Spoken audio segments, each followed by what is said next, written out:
Bismillahirrahmanirrahim. Assalamualaikum warahmatullahi wabarakatuh.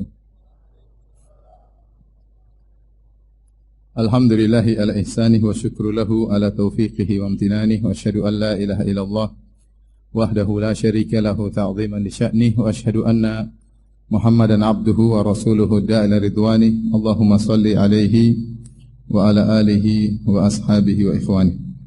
Hadirin dan hadirat yang dirahmati oleh Allah Subhanahu wa taala. Alhamdulillah pada kesempatan kali ini kita kembali dipertemukan oleh Allah Subhanahu wa taala dalam rangka untuk menuntut ilmu. Semoga pertemuan kita diberkahi oleh Allah Subhanahu wa taala. Salawat dan salam semoga tercurahkan selalu kepada junjungan kita Nabi Muhammad sallallahu alaihi wasallam dan juga kepada keluarganya serta seluruh sahabat beliau tanpa terkecuali. Pada kesempatan yang bahagia ini kita akan membacakan satu hadis yang diriwayatkan oleh Al-Imam Al-Bukhari dalam sahihnya dalam bab husnil muasyarah ma'al ahl, bab tentang bagaimana bersikap yang baik kepada istri, bersikap yang baik kepada istri ya. Dan pembahasan ini tentunya penting ya bagi kita semua, baik yang sudah menikah, demikian juga yang masih terjebak dalam penderitaan jomblo ya. Agar mereka mempersiapkan diri bagaimana nanti kalau sudah menikah bisa berbuat baik kepada istri. Dan ini pembahasan juga penting baik bagi yang beristri satu maupun yang lebih dari satu ya. Akan disebutkan dalam pembahasan ini 11 tipe suami. Mudah-mudahan antum nomor 11 ya. Mudah-mudahan ya. Ya, jangan sampai antum nomor 7 ya. Baik, kita akan membacakan hadis tersebut. Al-Imam Al-Bukhari berkata, Abu Abdullah rahimahullahu taala qala haddatsana Sulaiman bin Abdurrahman wa Ali bin Hujr qala, keduanya berkata akhbarana Isa bin Yunus qala haddatsana Hisham bin Urwah an Abdullah bin Urwah. Di sini dalam sanad ini ada periwayatan dari seorang dari saudaranya, itu Hisham bin Urwah ya bin Abdullah bin Zubair dari saudaranya Abdullah bin Urwah. Sini Hisham dari Abdullah. Kedua-duanya adalah putra dari Urwah bin Abdullah bin Zubair ya. Atau Urwah bin Zubair, dari Urwah bin Zubair ya, dari Aisyah radhiyallahu taala anha ya. Jadi Zubair bin Awam memiliki dua putra, di antaranya Abdullah bin Zubair, di antaranya Urwah ibnu Zubair. Dua-duanya ponakan Aisyah radhiyallahu taala anha, karena Zubair bin Awam menikah dengan saudarinya Aisyah, itu Asma bintu Abi Bakar. Asma bintu Abi Bakar. Maka dari pernikahan Asma dengan Zubair bin Awam ada dua anak laki-laki, di antaranya Abdullah ibnu Zubair dan Urwah ibnu Zubair. Dan Aisyah berkunyah dengan Ummu Abdillah, berkunyah dengan ponakannya itu Abdullah bin Zubair. Nah, Urwah bin Zubair punya anak laki-laki, di antaranya Hisham dan Abdullah. Dalam riwayat ini, dalam sanad ini ada periwayatan dari Hisham dari Abdullah. Kedua-duanya putra dari Urwah. Kenapa saya sampaikan sanad ini? Karena nanti ada sanad yang lain yang dimana Hisham meriwayatkan dari ayahnya langsung dan menyandarkan kisah tentang 11 wanita yang akan kita sebutkan langsung kepada Nabi sallallahu alaihi wasallam. Adapun dalam sanad yang sedang kita bahas ini yang bercerita Aisyah. Aisyah radhiyallahu anha bercerita tentang 11 wanita dan Nabi mendengarkan. Kemudian di penghujung Nabi komentar, kata Nabi, saya seperti Abu Zara. Saya seperti Abu Zara. Dalam riwayat yang lain dari Hisham an Urwah, dari Hisham dari ayahnya, yang bercerita Nabi sallallahu alaihi wasallam, Nabi berkata, sungguhnya saya seperti Abu Zara. Maka Aisyah bertanya, siapa Abu Zara? Maka kemudian Nabi bercerita tentang kisah 11 wanita yang sedang ngerumpi tentang 11 suami mereka. Namun Ad-Daraqutni rahimahullahu taala berpendapat yang lebih kuat adalah sanad yang dibawakan oleh Imam Al-Bukhari, yaitu dari Hisham bin Urwah, dari saudaranya Abdullah bin Urwah, dari ayah mereka Urwah bin Zubair, dari Aisyah radhiyallahu taala anha, bahwasanya apa yang akan Saya bacakan ini adalah ceritanya Aisyah radhiyallahu anha kepada Nabi, dan Nabi SAW diam menyimak dengan baik. Baik, kita lanjutkan. An Aisyah radhiyallahu taala anha, dari Aisyah radhiyallahu taala anha qalat, beliau berkata, jalasa ihda asyrata imra'atan, berkumpul 11 wanita, fata'ahadna wa ta'aqadna alla yaktubna min akhbari azwajihinna syai'a. Berkumpul 11 wanita dan mereka sepakat ketika itu untuk menceritakan semua rahasia suami mereka dan tidak boleh seorang pun menyembunyikan tentang kabar-kabar suami mereka. Ini bersepakat untuk ghibah ya. Bersepakat untuk apa? Ghibah. Baik, siapakah 11 wanita ini? Ada khilaf di kalangan para ulama ya. Karena ada riwayat-riwayat yang datang dalam lafal yang berbeda-beda. Sebagian ulama mengatakan mereka adalah wanita-wanita Quraisy yang tinggal di Mekah. Ada yang mengatakan maksudnya wanita-wanita Quraisy di zaman jahiliyah. Pernah mereka berkumpul dan cerita tentang perkumpulan ini menjadi cerita rakyat kalau bahasa kita. Menjadi cerita apa? Rakyat. Diceritakan ya generasi demi generasi sampai Aisyah akhirnya bercerita tentang cerita tersebut. Sebagian ulama berpendapat bahwasanya 11 wanita ini adalah wanita-wanita yang tinggal di sebuah qaryah di suatu negeri di daerah Yaman. Suatu negeri di daerah Yaman. Intinya 11 wanita yang sedang berkumpul ini bukanlah sahabiyat, bukanlah istri-istri para sahabat. Kalau bukan orang-orang Yaman, ataukah mereka wanita-wanita di zaman jahiliyah. Yang kemudian Aisyah radhiyallahu anha bercerita tentang perkumpulan tersebut. Tatkala mereka berkumpul, mereka sepakat untuk membongkar rahasia-rahasia dari suami-suami mereka. Alla yaktumna min akhbari azwajihinna syai'a. Tidak boleh ada yang sembunyikan sedikit pun tentang kabar tentang suami-suami mereka. Inilah para wanita, para ibu-ibu ya. Banyak dari majelis mereka adalah majelis ghibah ya. Banyak dari majelis mereka kalau mereka berkumpul adalah majelis ghibah. Terkadang mereka menceritakan ibu-ibu yang lain. Terkadang mereka menceritakan suami-suami ibu-ibu yang lain. Terkadang mereka bercerita tentang suami-suami mereka sendiri. Terkadang mereka bercerita tentang siapa? Tentang ustadz ya. Jadi hati-hati para ibu-ibu, jangan sampai perkumpulan ibu-ibu kalau ngobrol jangan sampai terjumus dalam dosa ghibah. Bersihkan majelis dari ya dosa. Di antara dosa yang berbahaya yang diingatkan oleh Nabi sallallahu alaihi wasallam adalah tentang ghibah. Dan ghibah orang yang jauh dengan ghibah orang yang dekat beda dosanya. Kita menggibah orang jauh tidak sama tatkala kita menggibah tentang orang tua kita yang banyak jasa kepada kita. Terus kita menggibahi orang tua kita padahal jasa dia sama kita begitu banyak ya. Tidak boleh. Sama kita menggibahi suami kita padahal suami kita berbuat baik sama kita, berusaha payah bekerja. Jadi punya kekurangan. Silakan diperbaiki, silakan didiskusikan untuk diperbaiki, tapi bukan sebagai bahan gibahan. Ya. Dosa lebih buruk tatkala kita berbuat keburukan kepada orang yang berbuat baik kepada kita. Maka saya ingatkan para ibu-ibu, kalau mereka sedang berkumpul, silakan bercanda, silakan bersenda gurau, tapi bersihkan majelis dari majelis-majelis dosa, di antaranya majelis ghibah, apalagi menggibahi suami sendiri. Ya. Dan ini bukan kebiasaan para lelaki. Lelaki kalau kumpul tidak bicarakan begini-begini ya. Yang mereka bicarakan biasanya bisnis ya, bisanya dakwah ya, atau enggak poligami. Itu yang mereka bicarakan. Baik.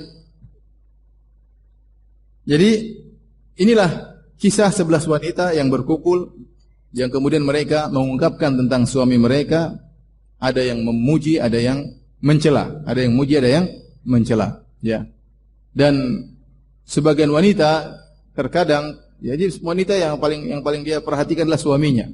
Yang paling dia perhatikan suaminya. Terkadang kalau dia bercerita tentang suaminya, terkadang dia memuji berlebih-lebihan, terkadang dia berbohong tentang suaminya supaya orang-orang menyangka dia disayang sama suaminya.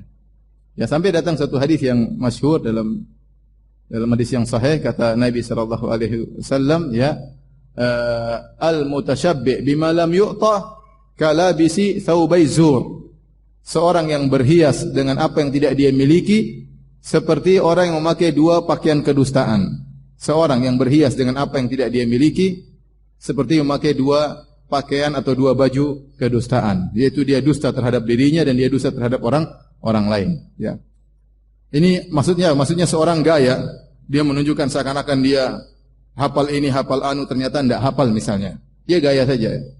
Dia mengesankan seakan-akan dia orang alim, ternyata bukan orang alim. Ya. Hanya bergaya saja.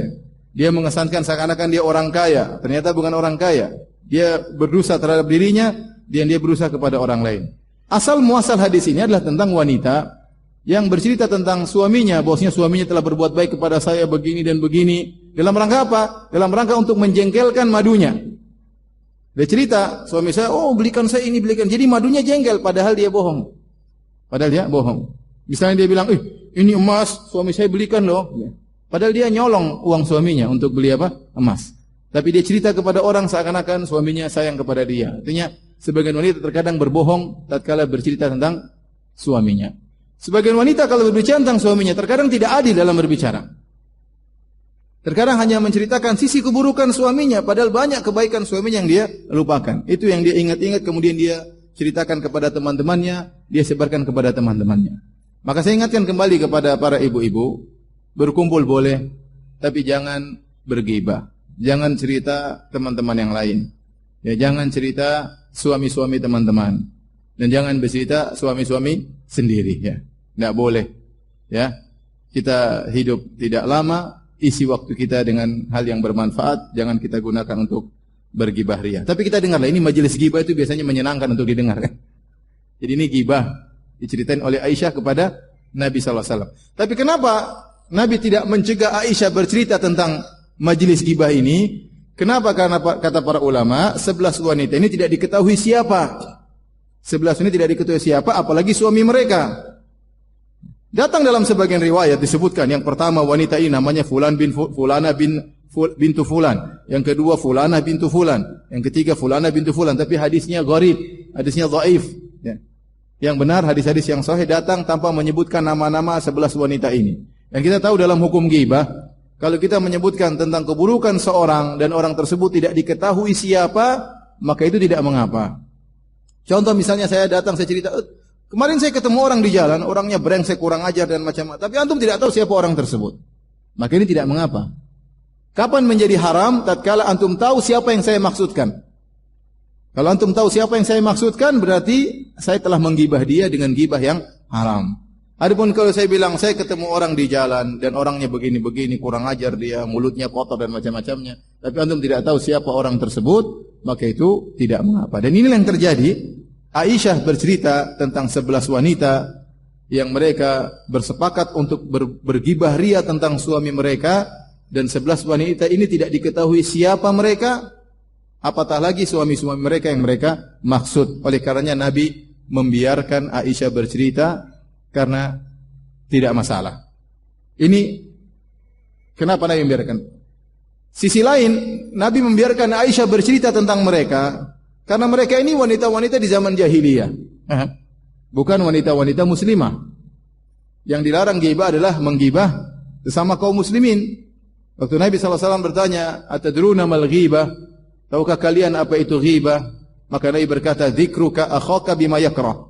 Yaitu kau bercerita tentang saudaramu, yaitu saudara sesama muslim yang dia tidak suka untuk diceritakan tentangnya. Oleh karenanya, ghibah orang kafir tidak sama dengan ghibah seorang muslim. Ghibah seorang muslim dosa besar, tapi ghibah tentang orang kafir tidak dosa kalau ada maslahatnya. Kalau enggak ada maslahatnya, kurang kerjaan, ngapain ya? Tapi kalau ada maslahatnya, ceritain keburukan orang kafir, enggak ada masalah ya. Kalau ada maslahatnya ya. Tapi kalau enggak ada maslahatnya, maka asalnya kita tidak perlu berbicara yang tidak ada manfaatnya. Baik, kita dengarkan cerita ibu-ibu tersebut ya. Aisyah mulai bercerita. Yang pertama, qalatil ula. Berkata wanita yang pertama.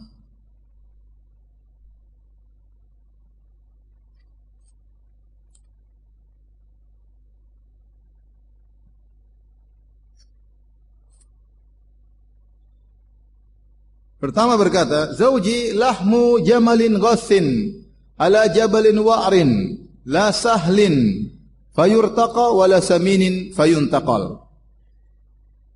Yang pertama berkata, suamiku adalah seperti daging onta yang kurus yang terletak di atas puncak gunung.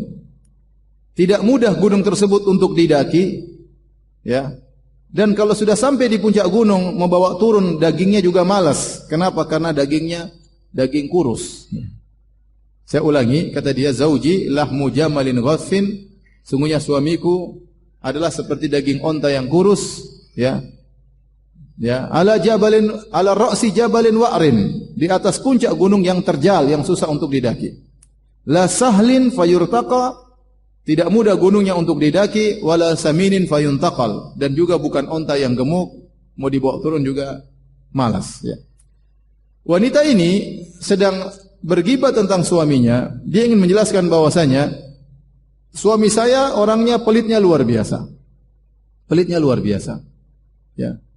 Dia seperti daging, tapi tidak sembarang daging, daging onta, dan kita tahu daging onta kurang diminati karena dia dagingnya keras. Orang lebih berminat dengan daging kambing. Di mana-mana kalau di Arab orang lebih berminat kepada daging kambing. Mereka makan daging onta sesekali. Ya, sesekali untuk merubah variasi rasa, tapi kalau disuruh pilih, mereka selalu daging apa? Daging kambing. Makanya acara walimah liwah selalu daging kambing. Kalau ngundang orang selalu daging kambing. Daging onta sesekali. Kenapa kurang diminati? Maka wanita ini bercerita, suami saya daging sih daging, cuma dagingnya daging apa? Onta. Alot. Keras, ya. Sudah alot, dagingnya kurus lagi. Kurus. Kalau gemuk masih mending, ya. Enak dipandang. Ini daging kurus. Sudah kurus, letaknya di atas puncak gunung. Kalau mau ngambil daging tersebut, saya harus mendaki dengan susah payah. Susah payah, berulang-ulang, terkadang jatuh, naik lagi, jatuh lagi, naik lagi, jatuh lagi. Kalau sudah tiba di atas, mau dibawa pulang ini daging, rasanya malas. Turun gunung juga repot, dagingnya pun cuma sedikit. Jadi dia bilang, suami saya ini sangat pelit. Kalau saya minta sesuatu kepada dia, tidak gampang dia kasih. Harus saya rayu, saya rayu. Mungkin ngomongnya seminggu, 2 minggu belum dikasih juga. Ngomongnya sebulan, berulang-ulang.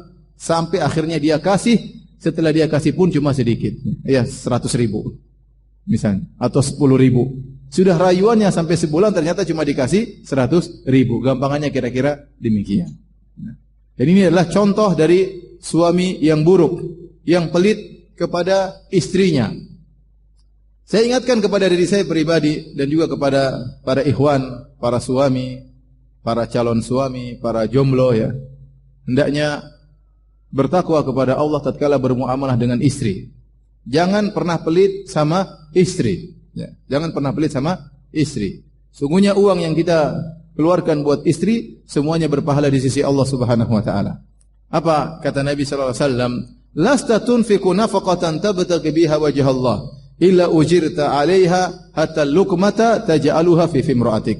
Kata Nabi sallallahu alaihi wasallam, tidaklah engkau menginfakkan nafkah apapun, mengeluarkan harta apapun, kau harapkan wajah Allah kecuali kau dapat pahala. Sampai suapan yang kau suapkan ke mulut istrimu. Ya. Kita suapin nasi ke mulut istri kita, kita dapat pahala. Bahkan kata para ulama, ya, seorang suami tatkala sedang menyuapkan nasi ke mulut istrinya, dia sedang berada dalam puncak-puncak kemesraan yang bisa jadi dia tidak berpikir tentang akhirat. Kita bisa renungkanlah diri kita. Kapan antum suapin istri? Kalau antum lagi suapin istri berarti lagi senang-senangnya. Karena kita jarang suapin istri. Coba antum kapan terakhir suapin istri? Oh, belum punya istri. Ya, antum kapan terakhir suapin istri? Jarang kita suapin istri, ya. Kalau kita lagi suapin istri, berarti kita lagi senang-senangnya, lagi mesra-mesranya. Mungkin enggak mikir akhirat. Tetapi kata Nabi sallallahu alaihi wasallam, kalau itu dia niatkan karena Allah, maka dapat apa? Pahala. Subhanallah. Dalam kemesraannya dia dapat pahala. Ya, bahkan lebih daripada itu kata Nabi, wa fi buti ahadikum shadaqah. Engkau menggauli istrimu dapat pahala. Demikian juga Nabi sallallahu alaihi wasallam ingatkan, kata Nabi sallallahu alaihi wasallam, dinarun anfaqtahu fi sabilillah wa dinarun anfaqtahu fi raqabah. Satu keping dinar yang kau infakkan di jalan Allah. Satu keping dinar yang kau infakkan untuk budak. Wa dinarun tasaddaqta bihi ala miskinin. Satu keping dinar yang kau infakkan untuk orang miskin. Wa dinarun anfaqtahu ala ahlik, dan satu keping dinar yang kau infakkan untuk istrimu. A'dhamuha ajran alladhi anfaqtahu ala ahlik. Yang paling besar pahalanya yang kau infakkan buat istrimu. Kenapa bisa demikian para hadirin? Karena kita berinfak untuk anak istri, hukumnya adalah wajib. Adapun berinfak kepada fisabilillah, kepada budak, fakir, miskin, hukumnya sunnah. Dan perkara wajib lebih dicintai oleh Allah daripada perkara sunnah. Terkadang seseorang tatkala dia beri uang kepada fakir miskin, dia merasa dapat pahala. Tapi kalau dia menyenangkan istrinya, dia tidak menghadirkan perasaan tersebut. Padahal menyenangkan istri, menyenangkan anak-anak juga dapat pahala, dan bisa jadi pahalanya lebih besar. Oleh karenanya, orang yang paling utama untuk kita baikin adalah orang-orang dekat kita, orang tua kita, istri kita, anak-anak kita. Mereka yang lebih utama untuk kita berbuat baik kepadanya.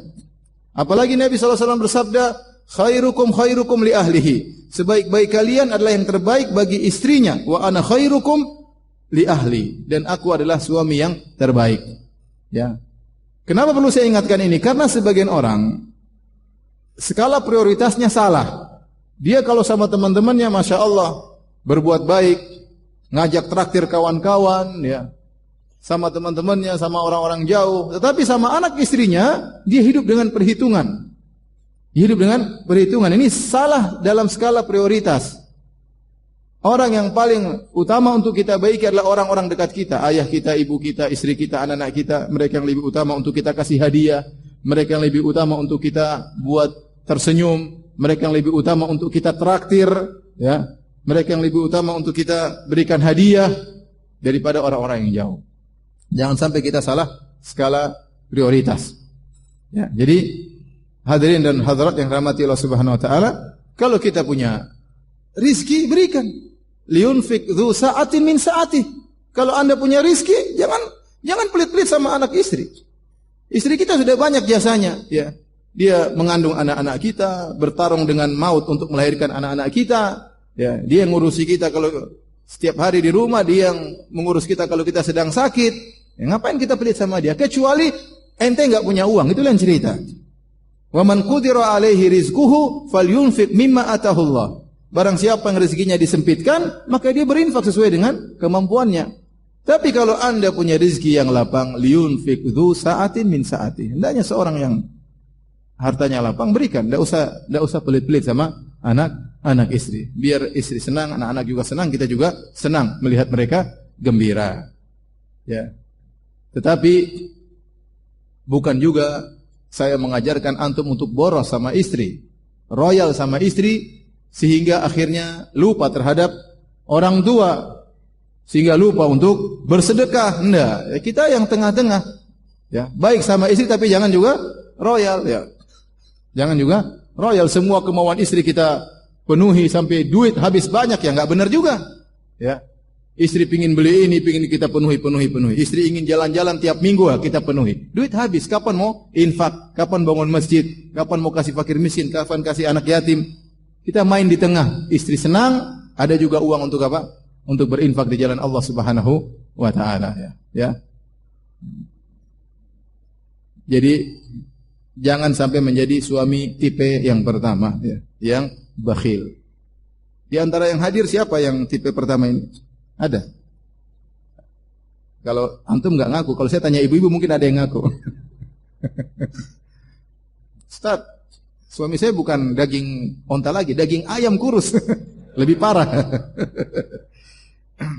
Dan itu terjadi, sebenarnya ada orang, saya dengar kalau kan kita sering dengar pertanyaan dari orang.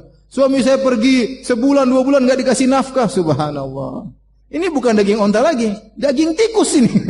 Subhanallah. Istri ditinggal begitu terkatung-katung, dia cari nafkah sendiri, anaknya ditinggal. Dan ada orang-orang seperti itu. Kadang kita sedih kalau itu ikhwan ternyata sudah ngaji, enggak tahu tuh gimana. Otaknya taruh di mana saya enggak tahu. Masa istri dibiarkan begitu, saya suruh cari nafkah sendiri. Baik, kita selesai daripada suami yang pertama. Kita lanjutkan. Yang kedua,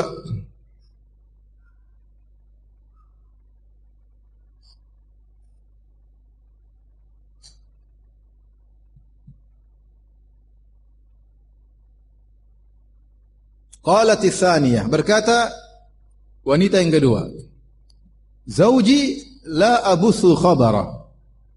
Inni akhafu alla adhara. In adhkurhu adhkur ujarah wa bujarah." Apa artinya? Dia mengatakan yang kedua ini menyelisih janji. Dia berkata, "Suamiku, saya tidak akan cerita tentang dia. Inni akhafu alla adhara. Saya khawatir saya tidak mampu untuk meninggalkannya." Nanti saya jelaskan, ada dua pendapat di kalangan para ulama. In adhkurhu, kalau saya mau cerita tentang dia, tentang suamiku, adhkur ujarah wa bujarah. Aku akan ceritakan tentang ujarnya dan bujarnya. Apa itu ujar? Ujar itu seperti urat-urat yang berkumpul seperti varisas tapi di bagian badan, ya. Itu enggak enak dilihat. Artinya ini adalah keburukan. Bujar ada yang mengatakan itu keburukan yang ada di perut, ada yang mengatakan udel pusar yang nampak yang tidak enak dilihat. Artinya dia mengatakan suamiku itu punya aib yang nampak oleh semua orang dan ada aib-aibnya yang saya bisa lihat sendiri, yang lain tidak tahu. Ujar adalah kiasan dari aib yang nampak, semua orang bisa lihat aibnya. Sebagaimana kalau di tangan ada urat-urat yang berkumpul tidak enak dilihat, semua orang bisa lihat. Dan ada bujar, bujar adalah pusar yang muncul yang tidak enak dilihat dan yang tahu hanya istrinya. Jadi wanita yang kedua ini ingin menjelaskan bahwa suami saya ini aibnya banyak. Suami saya aibnya banyak. Aib yang nampak oleh orang-orang dan aib yang tersembunyi. Makanya dia mengatakan, "Inilah abuthu khabarah." Saya tidak mau cerita tentang suamiku. Kenapa tidak mau cerita? Bukankah kita sudah sepakat? Kata dia, "Inni akhafu alla adhara." Aku khawatir tidak bisa meninggalkannya. Apa maksudnya? Ada dua pendapat. Alla adhara, dhamir ha di sini kembali kepada tentang khabar sang suami. Artinya dia berkata, kalau saya cerita tentang kejelekan suamiku, enggak ada berhentinya, saking banyaknya. Saya khawatir tidak bisa meninggalkan cerita tersebut. Karena kalau saya harus sesuai dengan kesepakatan kita, maka banyak sekali aib suami saya. Kenapa kalau saya mau cerita, aibnya banyak, aib yang kelihatan maupun aib tersembunyi sangat banyak. Ini pendapat pertama dari para syurahul hadis, para ulama. Dia mengatakan, saya tidak mau cerita, seandainya saya cerita, saya tidak akan berhenti. Karena saking banyaknya aib suamiku. Yang kedua dia berkata, atau penafsiran kedua, "Inni akhafu alla adharah." Dia berkata, saya khawatir kalau saya cerita, saya tidak mampu untuk meninggalkan suamiku. Artinya dia takut dicerai oleh suaminya. Dia takut kalau saya gibah ini, ternyata beritanya sampai kepada suamiku, saya akan dicerai. Dan saya tidak sanggup untuk ditinggal oleh suamiku. Ini wanita bersabar dengan keburukan-keburukan suaminya. Dan terkadang sebagian wanita ditakdirkan demikian. Mendapatkan suami yang buruk, yang keburukannya sangat banyak. Tapi di depan dia ada dua pilihan. Ya, bersabar dengan keburukan-keburukan tersebut dengan ada maslahat yang mungkin sedikit dia dapatkan, atau dia tidak bersabar kemudian dia diceraikan oleh sang lelaki, entah kemana kemudian dia bergantung. Sebagian wanita dia milih, daripada saya dicerai, saya terkatung-katung, umur saya sudah lanjut, siapa lagi mau nikahi saya, ya. Sementara bunga-bunga bertebaran di luar, masih gadis-gadis masih banyak, saya tentu kalah saingan. Kalau saya dicerai sama suami saya, siapa? Saya mau kemana? Lebih baik saya sabar dengan suami yang berakhlak buruk. Banyak wanita seperti itu. Mau diapain? Dia bersabar. Inilah contoh wanita tersebut. Dia tahu suaminya akhlaknya buruk, tapi dia memilih untuk bersabar hidup bersama suaminya akhlaknya buruk tersebut, daripada dia dicerai oleh suaminya. Dia takut dia tidak sanggup untuk tinggal sendiri dicerai oleh suaminya. Jadi wanita ini menyelisihi kesepakatan, ya. Semuanya sepakat untuk bergibah ria, dia bilang enggak. Dia cuma gibah secara global. Gibahnya secara apa? Global, tidak terperinci. Pokoknya suami saya buruk, titik, selesai. Mau cerita? Banyak. Saya enggak mau cerita, kepanjangan ceritanya. Sudah, lanjut. Istri yang ketiga, wanita yang ketiga. Kita lanjutkan. Yang ketiga sama. Dia pun sedang mengeluhkan tentang suaminya. Dia berkata, "Zauji al-ashannaq." Suamiku adalah seorang yang kurus tinggi. In antik utallaq. Kalau saya ngomong, saya dicerai. Ya. Wa in askut uallaq. Kalau saya diam, saya terkatung-katung. Saya ulangi, dia berkata wanita ketiga ini, "Zauji al-ashannaq." suamiku si kurus itu, si kurus jangkung. In antik utallak, kalau saya ngomong saya dicerai. Wa in askut uallak, kalau saya diam saja maka saya akan terkatung-katung. Apa maksudnya? Kebanyakan syurahul hadis, kebanyakan ulama tatkala mensyarah hadis ini, mereka berkata maksudnya wanita ini sedang mencela terhadap suaminya yang hanya oke dalam penampilan, tetapi orangnya diktator, tidak mau istrinya ikut campur sama sekali dalam urusannya. Tidak mau dia ngomong dibantah sedikit pun oleh istrinya. Kalau istrinya bantah sedikit, cerai, selesai. Ngomel sedikit, cerai. Subhanallah. Saya pernah ketemu dengan seorang, dia cerita tentang bapaknya. Bapaknya itu sampai nikah entah berapa kali, 8 kali, 10 kali. Sampai akhirnya terakhir sama ibunya. Kenapa? Bapaknya itu kalau istrinya ngelawan sedikit, cerai. Ganti yang lain. Masih banyak ganti. Ada ngelawan sedikit, cerai. Ngelawan sedikit, cerai. Ini model laki diktator seperti ini. Ini tentu tidak baik. Zawji al-ashannak, oke, penampilan oke. Tinggi. Ya. Tapi ada sebagian ulama, disebutkan oleh Ibnul Mulaqin dalam kitabnya Tawdhih. Ya. Ada yang mengatakan maksudnya tinggi itu artinya dia sedang mencela suaminya. Suamiku itu tinggi itu maksudnya goblok ya. Kenapa tinggi adalah goblok? Karena orang tinggi biasanya goblok ya, karena otaknya jauh dari hatinya ya. Jadi lambat sinyalnya lambat ya. Yang pintar biasanya yang pendek-pendek, cepat ngomong, pendek-pendek ya. Tapi saya tidak setuju dengan pendapat tersebut. Intinya ada yang berpendapat demikian. Jadi wanita ini sedang mencela suaminya tinggi itu maksudnya goblok ya. Jadi lemot. Karena apa? Dari dada, kan namanya berpikir itu proses antara jantung dengan otak. Otak ini mengumpulkan data, tetapi yang memutuskan iya atau tidak jantung. Qalb, paham? Qalb. Ya. Otak mengumpulkan data, tapi yang iya atau tidak, lakukan atau tidak itu apa? Dada. Nah, tatkala dada jauh dari otak, nah ini lambat, jadi lemot, jadi bahlul ya. Tetapi ini tidak benar ya. Memang kita dapati banyak orang pintar pendek-pendek memang ya. Tapi tidak mesti ada juga yang tinggi-tinggi yang pintar-pintar. Baik. Saya lebih condong pada pendapat suami saya orangnya oke, penampilan oke, kurus, jangkung, ya, disenangi oleh para wanita, tetapi akhlaknya kurang ajar. Tidak mau dikomentari sama sekali. Dia benar-benar penguasa di rumahnya. Istrinya ngomong sedikit cerai. Maka dia mengatakan in antik utallak. Kalau saya ngomong cerai. In askut saya diam aja, uallak saya terkatung-katung. Banyak hak saya tidak dia penuhi. Banyak hak saya tidak dia penuhi. Sudah mau diapain? Dan inilah contoh yang buruk. Ikhwan dan akhwat yang dirahmati oleh Allah Subhanahu wa taala, terutama para ikhwan. Kita hidup berumah tangga, ya. Kita sedang membina ya surga di rumah ya. Maka kehidupan tersebut hendaknya ya sinergi antara kita dengan istri, ngobrol ya. Kadang-kadang ada permasalahan kita boleh sampaikan kepada istri kita, siapa tahu dia punya ada masukan. Ada hal-hal yang mungkin tidak bisa kita pandang, istri kita bisa mandang. Pandangan dia lebih jauh daripada kita. Ya. Saya berbicara tentang diri saya ya. Ya, mungkin saya sudah belajar S3, tapi kadang-kadang ada masalah yang saya tidak bisa mandang dengan jeli, istri saya lebih mandang lebih jeli. Ya, tidak semua perkara, tapi ada perkara-perkara seperti itu. Ada perkara-perkara yang menurut saya harus diskusikan sama istri saya untuk mengambil keputusan. Ada perkara-perkara yang saya jalan sendiri. Ya. Oleh karenanya, lihatlah Nabi SAW. Apa yang kurang dari Nabi SAW? Orang paling cerdas, orang paling bijak, orang paling berakhlak mulia, orang paling hebat, ya, paling mulia. Tetapi tetap dia diskusi sama istrinya. Tambah lagi. Masya Allah. Tapi tetap dia diskusi sama istrinya. Bahkan dalam kondisi sangat genting. Seperti kisah yang masyhur tentang perjanjian Al-Hudaybiyah. Kisahnya sederhana, secara ringkasnya. Waktu Nabi SAW bermimpi, berumrah, tawaf di Ka'bah, maka Nabi mengajak para sahabat untuk umrah. Kemudian Nabi mengajak sekitar dalam riwayat 1.300 orang, dalam riwayat 1.400 orang, dalam riwayat 1.500 orang.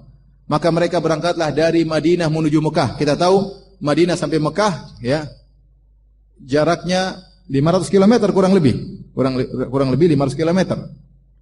Kemudian tatkala mereka sudah mau sampai ke Ka'bah, tinggal 20 kilo lagi dari Ka'bah, yaitu di Hudaybiyah. Hudaybiyah itu tanah halal yang terjauh, sekitar 20 kilo. Artinya sudah menempuh 480 kilo untuk umroh. Tinggal 20 kilo lagi ternyata dihadang oleh orang kafir Quraisy. Akhirnya orang kafir Quraisy mengatakan, intinya akhirnya terjadilah perjanjian Hudaybiyah, di mana dalam perjanjian tersebut Nabi tanda tangan atau Nabi setuju bahwasanya Nabi dan para sahabat radhiyallahu taala anhum harus membatalkan umrah mereka dan menunda tahun depan. Disinilah waktu Nabi tekan kontrak istilah kita, para sahabat tidak setuju. Di antara yang tidak setuju Umar. Maka Umar berkata, ya Rasulullah, alaysa qatlana fil jannah wa qatlahum fin nar. Ya Rasulullah, bukankah kalau kita meninggal perang dengan mereka kita masuk surga? Kalau mereka mampus mereka masuk neraka? Kata Nabi, iya. Kata Umar, falima nu'ti daniyata fi dinina. Ngapain kita mengalah? Kita perang aja ya Rasulullah.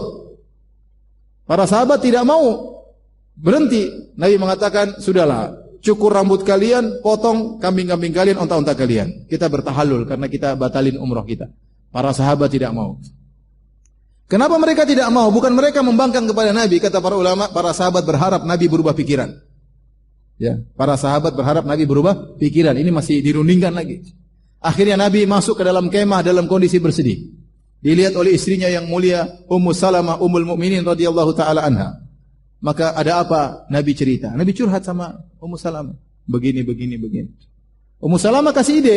Begini ya Rasulullah, Anda keluar, tidak usah ngomong sama siapapun.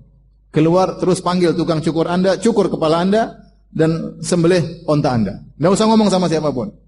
Nabi jalankan. Langsung Nabi keluar, para sahabat masih gelisah-gelisah. Nabi cukur rambut. Kalau Nabi sudah botak gimana lagi? Terus Nabi potong ontanya, selesai semua sahabat akhirnya nurut ya. Berarti keputusan tidak bisa berubah. Tapi yang kasih ide siapa? Ummu Salamah. Nabi tidak berkata, saya Nabi, anti siapa? Enggak. Nabi dengar ide dari istrinya dalam kondisi sangat genting. Ya kalau masuk akal kita terima, kalau enggak ya kita diskusi, enggak ada masalah. Dan menakjubkan ya ikhwan, kalau antum baca hadis-hadis tentang bagaimana sikap Nabi terhadap istrinya. Nabi bersikap berbeda dengan Nabi dengan para sahabatnya. Kalau Nabi dengan para sahabatnya, para sahabat semua tidak ada yang berani mengangkat suara di hadapan Nabi SAW. Bahkan Allah turunkan ayat. Ya ayyuhalladzina amanu la tarfa'u aswatakum fawqa sautin nabi wa la tajharu lahu bil qawli ka jahri ba'dhikum li ba'dhin an tahbata a'malukum wa antum la tash'urun. Wahai orang-orang beriman, jangan kalian angkat suara kalian di atas suara Nabi. Jangan kalian keraskan suara kalian kalau ngomong sama Nabi sebagaimana kalian ngomong dengan yang lainnya. Bisa jadi amalan kalian gugur, kalian dalam kondisi tidak sadar. Sahabat kalau ngomong sebagian terkadang bisik-bisik sama Nabi. Begitu hormat kepada Nabi SAW. Tetapi kalau Nabi di rumah, terkadang istrinya ngangkat suara. Terkadang dua orang bertengkar depan Nabi dan hadis-hadis begitu banyak. Para ulama mengatakan Nabi bersikap dengan istrinya, dia tidak memposisikan dirinya sebagai seorang Nabi, tapi dia memposisikan dirinya sebagai seorang suami. Bagaimana sih suami sama istri? Sampai istrinya angkat suara. Sampai istrinya sepakat minta tambahan belanja kepada Nabi SAW. Ini semua pernah terjadi. Tapi Nabi bagaimana mensikapi? Nabi tenang. Ya. Nabi tidak bilang, saya ini Nabi. Tidak. Nabi tenang, subhanallah. Kalau Nabi saja yang super mulia, super cerdas, super pintar, super bijak, ya, ternyata sama istrinya dia terkadang diskusi, mendengar masukan dari istrinya, bagaimana lagi dengan kita? Ya, bagaimana lagi dengan kita? Oleh karena tidak ada salahnya kita ngobrol dengan istri, ada masalah-masalah, terutama masalah keluarga, dan terkadang kita ngalah sama istri. Terutama dalam hal-hal yang berkaitan dalam rumah. Saya sering sampaikan hal ini. Kalau misalnya kita bangun rumah, terus kita diskusi sama istri. Sayang, ini rumah cat apa? Istri bilang merah jambu. Hitam aja sayang ya, hitam. Nggak usah kita debat, hitam. Kalau enggak kamu saya cerai. Ngapain? Warna merah jambu biarin aja. Yang sering di rumah siapa? Istri kita. Kita kan sering di luar ya. Nggak usah kita debat-debat seperti itu. Masalah sofa letaknya di mana, tempat tidur posisinya di mana, ya sudah biar. Kita kadang ngalah, ini urusan apa? Urusan perempuan. Ada hal yang kita diskusikan, ada hal kita benar-benar mengalah ya. Ada hal yang terkadang kita harus tegas, maka seorang harus pandai berhadapan dengan istrinya, jangan dia seperti lelaki ini, suami yang ketiga, al-ashannaq, yang angkuh, kemudian diktator, tidak mau dengar masukan istrinya sama sekali. Baik. Kita lanjutkan. Yang keempat,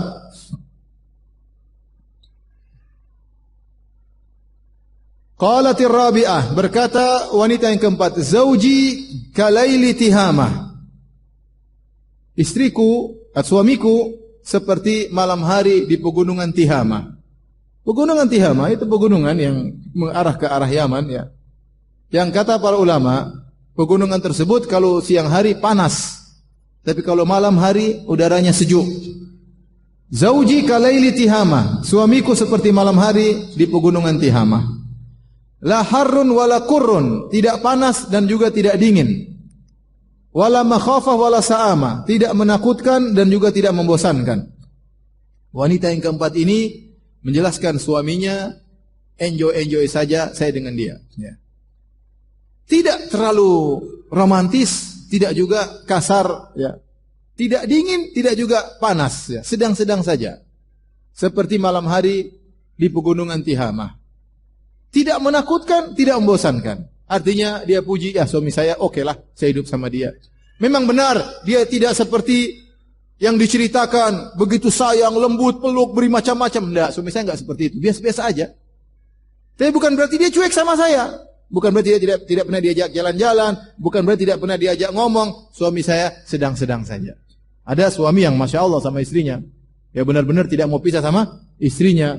Bahkan kalau istrinya meninggal dia tidak mau kawin lagi. Ada yang seperti itu. Ada ya.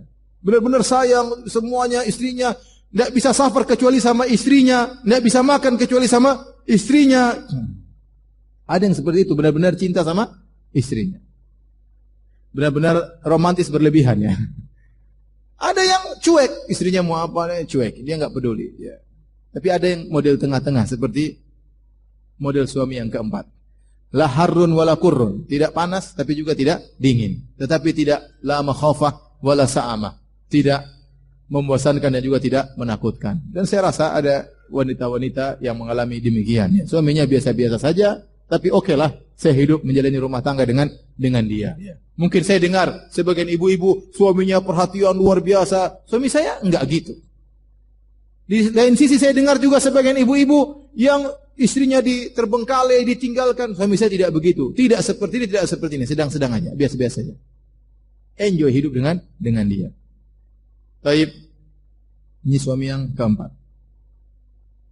Kita lanjutkan wanita yang kelima.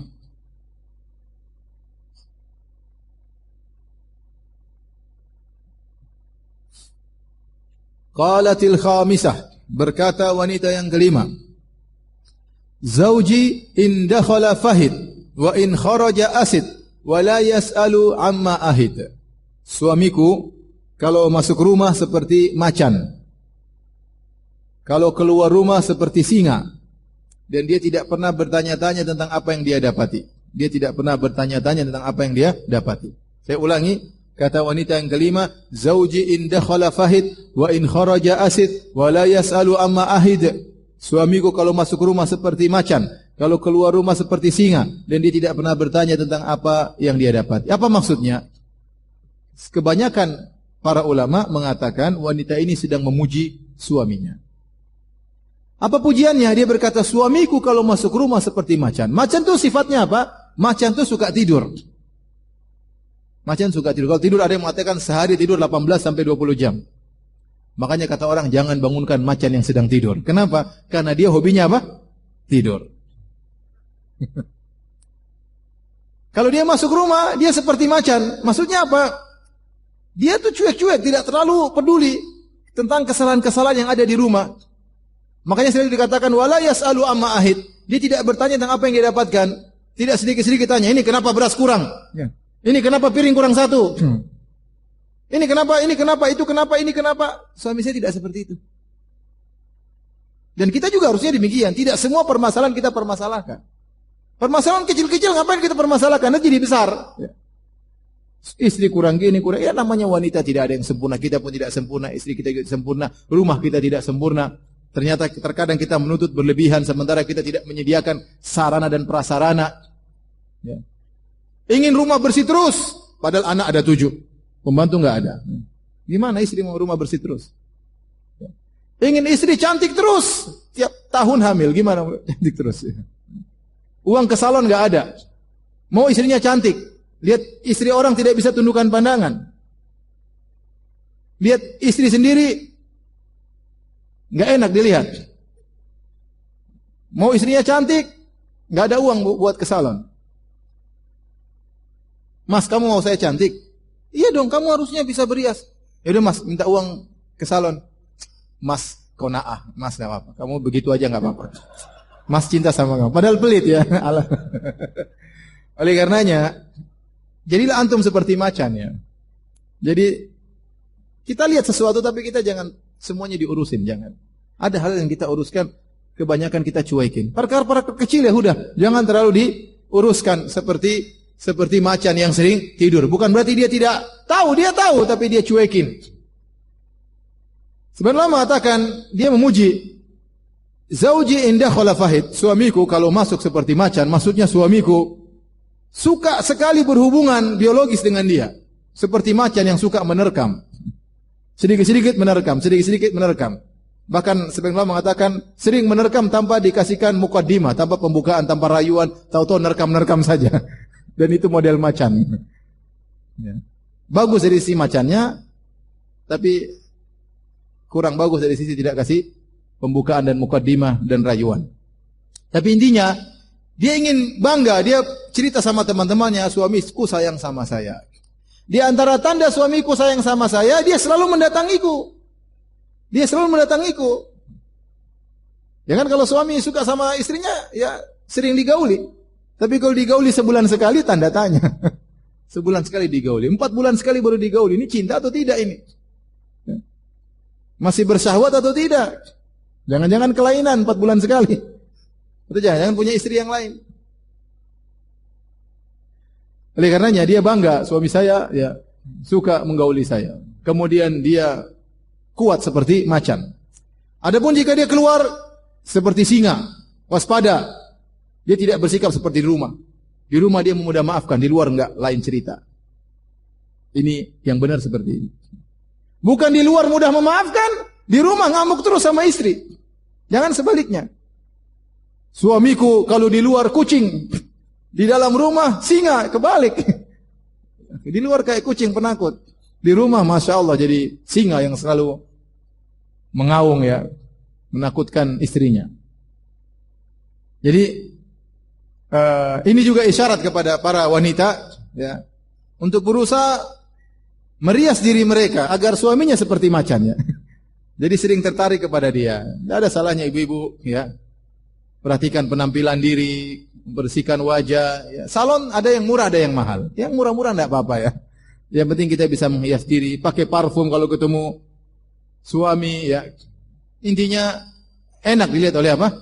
Suami. Bagaimana caranya ya. Ya. Badan diperhatikan ya. Jangan sampai melebar kemudian membesar ya. Mentang-mentang masa pertumbuhan. Dan tidak perhatian ya. Sementara di luar sana banyak wanita-wanita yang badannya indah dan menawan ya. Kemudian suami pulang lihat istri terbongkar, repot juga ya. Oleh karenanya tidak ada salahnya para ibu-ibu, para wanita berusaha merawat tubuh, niatkan karena Allah, insya Allah dapat pahala. Membantu suami menundukkan pandangan, ya, membantu menyenangkan hati suami, ini juga pahala di sisi Allah Subhanahu wa taala agar suaminya setiap pulang ke rumah jadi macan ya. Baik. Kita lanjutkan. Qalatis sadisah, berkata wanita yang keenam. Wanita yang keenam ini sedang mencela suaminya. Yang suaminya hanya mikir dirinya, mikir perutnya, tidak mikir istrinya. Hanya mikir diri sendiri, tidak mikir istrinya. Apa kata wanita yang keenam? Zauji in akala laffa wa in syariba shtaffa wa in taja'at iltaffa wa la yulijul kaffa liya'lamal bassa. Kata dia, suamiku itu kalau makan, ya, kalau makan semuanya habis. Tidak ada yang tersisa sama sekali. Kalau dia makan laffa, semuanya dihabisin. Antum kasih menu 10, semuanya habis. Antum kasih menu 4, semuanya habis. Wa in syariba istaffa, kalau minum juga habis. Istaffa itu ada sisa air minum, diminum lagi. Jadi benar-benar habis, gelasnya habis. Artinya suaminya hobi makan, hanya perhatian tentang dirinya. Wa in ittaja, tapi kalau sudah tidur iltaffa, cuma selimutan untuk dirinya. Dia tidak menyelimutkan istrinya, selimut dirinya, assalamualaikum tidur. Wala yulijul kaffa liya'lamal batha, dan dia tidak pernah menjulurkan tangannya ke jasadku untuk mengetahui kesedihanku. Ini suami yang hanya pikir dirinya sendiri. Dia pikir istrinya yang penting hanya untuk tempat melampiaskan syahwatnya. Ya. Tidak menjadikan istrinya sebagai partner dalam kehidupan rumah tangga, sebagai teman ngobrolnya, ya, sebagai teman kencannya. Enggak, istri yang penting sudah. Dia kebutuhan sudah selesai, istrinya dicuekin. Ada model lelaki seperti ini. Keluar main golf sana, main golf sini, pulang tinggal tidur, assalamualaikum. Keluar sana ketemu dengan teman-teman, ketawa ketiwi, pulang ke rumah, tinggal tidur. Istrinya sedih, istrinya gelisah, dia tidak pedulikan. Penting dia makan, kenyang, selesai. Ini tidak benar. Para suami yang dirahmati oleh Allah Subhanahu wa taala, ikhwan dan akhwat yang dirahmati oleh Allah Subhanahu wa taala. Saya sering sampaikan bahwasanya lelaki yang bahagia adalah lelaki yang bisa menjadikan istrinya teman ngobrolnya. Benar-benar dia mendapatkan ketentraman. Karena Allah berkata tentang ketentraman yang sesungguhnya, liyaskuna ilaiha, agar sang suami sukun, tentram kepada istrinya. Benar di luar sana ada ketentraman. Kita ngobrol sama teman-teman ada kebahagiaan. Kita mungkin main-main sendiri ada kebahagiaan, jalan-jalan ada kebahagiaan. Tapi kalau kita di rumah tidak menemukan ketentraman sama istri kita, berarti kita tidak bahagia. Karena Allah menyebutkan, kenapa Allah ciptakan Hawa? Liyaskuna ilaiha, agar Adam tenang bersama Hawa. Dan itulah kebahagiaan lelaki seorang suami yang sesungguhnya. Dia tentram sama istrinya. Oleh karenanya, kalau kita hidup rumah tangga ternyata kita tidak betah ngobrol sama istri kita, kita tidak pernah mendengarkan curhatan istri kita, rumah tangga kita bermasalah. Rumah tangga kita bermasalah. Lihatlah Nabi SAW sebelum tidur ngobrol sama istrinya. Kata Ibnu Abbas radhiyallahu anhuma, "Bitu inda khalati Maimunata, fatahaddatsa an-nabiy sallallahu alaihi wasallam ahli sa'atan tsumma raqada." Aku nginap di rumah bibiku Maimunah dan aku mendengar Nabi ngobrol dengan istrinya beberapa saat baru kemudian tidur. Hadis ini dibawakan oleh Imam Al-Bukhari dalam bab As-Samr ya fil ilm, bab tentang begadang karena nuntut ilmu. Padahal hadis ini tidak ada cerita nuntut ilmu, hanya obrolan suami istri. Kata Ibnu Hajar, sebagaimana seorang begadang nuntut ilmu dapat pahala, ngobrol sama istri di malam hari begadang juga dapat pahala. Ya. Jadi antum jangan sangka ibadah hanya baca buku, baca Quran, antum ngobrol dengan istri, ketawa ketiwi dengan istri, menyenangkan hatinya, dapat pahala di sisi Allah Subhanahu wa taala. Sempatkan diri ngobrol sama istri. Jadikan kita tempat terpercaya oleh istri kita untuk curhat kepada kita. Kalau ternyata kita cuek sama istri, tidak pernah ngobrol sama istri, istri tidak curhat sama kita, akhirnya siapa? Dia curhat sama orang lain. Curhat sama wanita lain, akhirnya aib kita terbongkar. Curhat sama fulana, sama fulana, akhirnya ngibahin kita. Yang lebih parah kalau dia curhat sama suami orang lain, nah itu bahaya. Atau dia curhat di medsos, tahu-tahu layangan putus, subhanallah. Nanti suaminya kasih bantahan, tambah layangan. Akhirnya jadi bahan pembicaraan, aib suami istri terbongkar. Kenapa khawatir kita tidak bisa menjadi tempat curhat istri kita? Oleh karenanya wanita ini menceritakan tentang suaminya yang hanya makan dan minum, wala yulijul kaffa liya'lamal batha, tidak pernah menjulurkan tangannya, letakkan di badanku untuk mengetahui kesedihanku. Antum jangan demikian. Ya. Jadi suami yang baik. Lihat lelaki ini kalau tidur iltafa, selimutan sendiri. Antum jangan demikian. Antum selimut berdua sama istri. Ya. Kalau tidur elus rambut istri, kepala istri, jangan disendul kepalanya, dielus ya. Istri lagi ngobrol, temani ngobrol. Fenomena sekarang repot. pulang dari rumah, dari kerjaan sampai di rumah, satu tempat tidur, suami main WA. Istri juga main Instagram. Istri ketawa sendiri, suami ketawa sendiri. Anak datang ganggu, kasih HP main game. Anak juga ketawa sendiri. Jadi subhanallah, ketiga-tiganya main sendiri.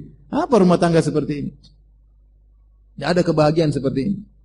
Ya, ada saatnya ente main HP, ada saatnya ente berhenti, simpan, sudah selesai. Ngobrol sama istri 10 menit, 15 menit, tidur baru. Situ kebahagiaan. Ngobrol ya.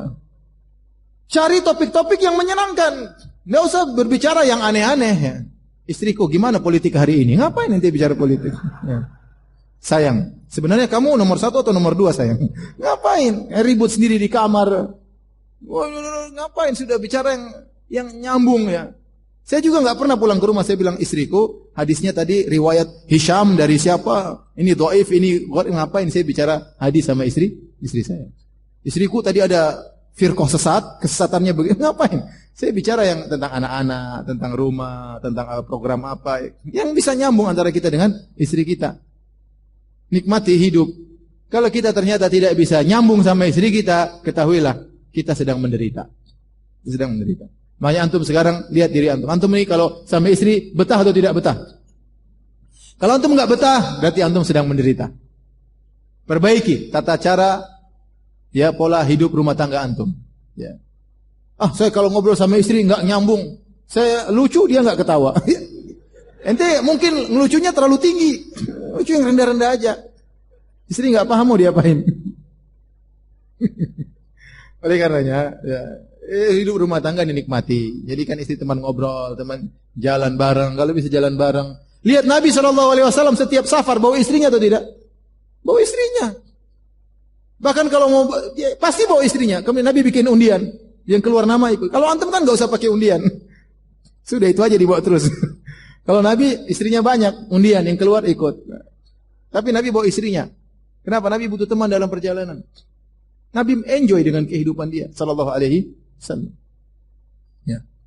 Oleh karenanya seorang berusaha ya, perhatian sama istrinya. Apa susahnya ikhwan? Antum mau tidur kasih selimut sama istri. Apa usahanya antum cium keningnya? Apa usahanya antum mau keluar rumah antum dia antar kemudian antum cium keningnya, dia cium tangan antum. Apa susahnya? Ya, saya pernah saya jalan kaki pagi-pagi. Lewat depan rumah orang, tahu-tahu ada lelaki perempuan, bukan orang ngaji, orang biasa, orang awam. Subhanallah, istrinya ngantar sampai di pagar luar. Kemudian istrinya cium tangan suaminya. Masya Allah. Ini orang, Masya Allah. Dia mungkin gak pernah ngaji, tapi dia bisa menjalankan sunnah-sunnah Nabi SAW. Ya harusnya antum yang tahu sunnah, harusnya lebih pandai dalam hal ini ya. Lihat Nabi SAW, kalau mau ke masjid dalam Sunan Abi Daud, sebelum keluar ke masjid, cium istrinya.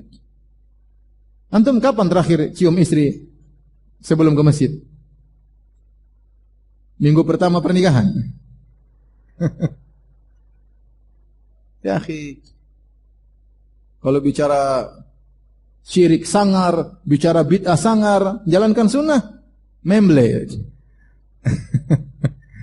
Bagi para hadirin hadirat Allah Subhanahu itu kan untuk kebahagiaan kita. Jadi apa susahnya ya kita kalau tidur selimut berdua ya kita peluk istri kita, apa susahnya? Jangan seperti laki-laki ini. Wa idza taja'a iltaffa.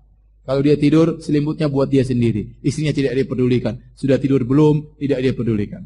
Jangan seperti itu ya. Jadi sebelum tidur ngobrol dulu, Biar istri mungkin ada curhat, ada masalah tetangga, masalah keluarganya, masalah teman-temannya. Kita dengarkan, kita kasih solusi, kita dengarkan ya. Tapi kalau lama-lama kita sudah saya udah malam, setengah jam sudah, saya mau tidur ya. Enggak apa-apa. Kalau enggak nanti kita enggak bisa bangun subuh, kita enggak bisa bangun malam, kita enggak bisa kerja besok karena ngobrol sampai jam 2 misalnya. Taib. Kita masuk yang ketujuh. Ketujuh ini adalah yang paling parah dari semuanya. Ya. Mudah-mudahan bukan antum ya. Perhatikan. Qalatis sabi'ah, berkata yang ketujuh.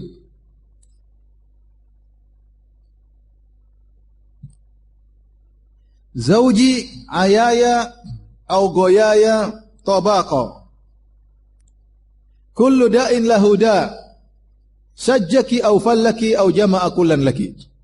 Yang ketujuh berkata, suamiku ayaya. Apa itu makna ayaya? Ayaya dari disebut pada onta, disebut dengan minal ay, yaitu onta yang tidak mampu untuk menggauli onta betina. Ayaya, onta jantan tidak mampu menggauli onta betina. Artinya dia mengatakan, suamiku lemah syahwat. Suamiku lemah syahwat. Tobako, apa tobako? Super bahlul, goblok ya. Ya otaknya tertutup ya, goblok ya. Jadi suamiku ini penuh dengan kekurangan. Lemah syahwat, goblok. Sudah goblok, tukang pukul. Sajjaki au fallaki. Pukul kepalamu, pukul badanmu, suka nampar, suka mukul badan, au jama'a kullan laki, atau dua-duanya badan sekalian kepala dipukulin. Kata dia, kullu da'in lahuda. Seluruh penyakit yang ada pada suami-suami semuanya, si A penyakitnya ini, suami B penyakitnya ini, sampai Z semuanya dikumpulin ada pada suami saya. Subhanallah. Kata dia, kullu da'in lahuda. Semua penyakit yang ada pada suami kalian ada pada suami saya. Ini yang paling parah ini. Ya. Suaminya sudah pandir, lemah syahwat, tukang pukul. Ya. Kalau istri dapat suami seperti ini, benar-benar kasihan. Ya. Dan banyak suami tukang pukul, kenapa? Karena dia pandir, bodoh. Ya. Tidak bisa menahan emosinya. Kenapa tidak bisa tahan emosinya? Karena pandir, karena bodoh. Ya wajar kalau kemudian dia tukang mukul, tukang ini, otaknya nggak jalan. Dia nggak tahu ini perempuan, dia nggak tahu ini yang mengandung anak-anaknya. Dia nggak tahu kalau dia sakit ini yang ngurus ya. Dia lupakan semuanya, emosi aja kerjanya. Ya. Sudah pandir, kemudian tukang pukul, lemah syahwat lagi. Tidak ada yang dia dapatkan dari suami seperti ini. Semoga ibu-ibu tidak mendapatkan suami seperti ini. Baik. Kita lanjutkan yang ke-8. Zauji, qalatis thaminah, berkata wanita yang ke-8. Zauji al-massu massu al-arnab war-rihu rihu zarnab. Dalam riwayat yang lain ya, aglibuhu wan nasu yaglibu. Kata dia, suamiku sentuhannya seperti sentuhan kelinci, aromanya seperti aroma bunga yang harum. Dalam riwayat yang lain, aglibuhu, aku mendominasi dia, dan dia wan nasu yaglibu, dan dia mendominasi orang lain.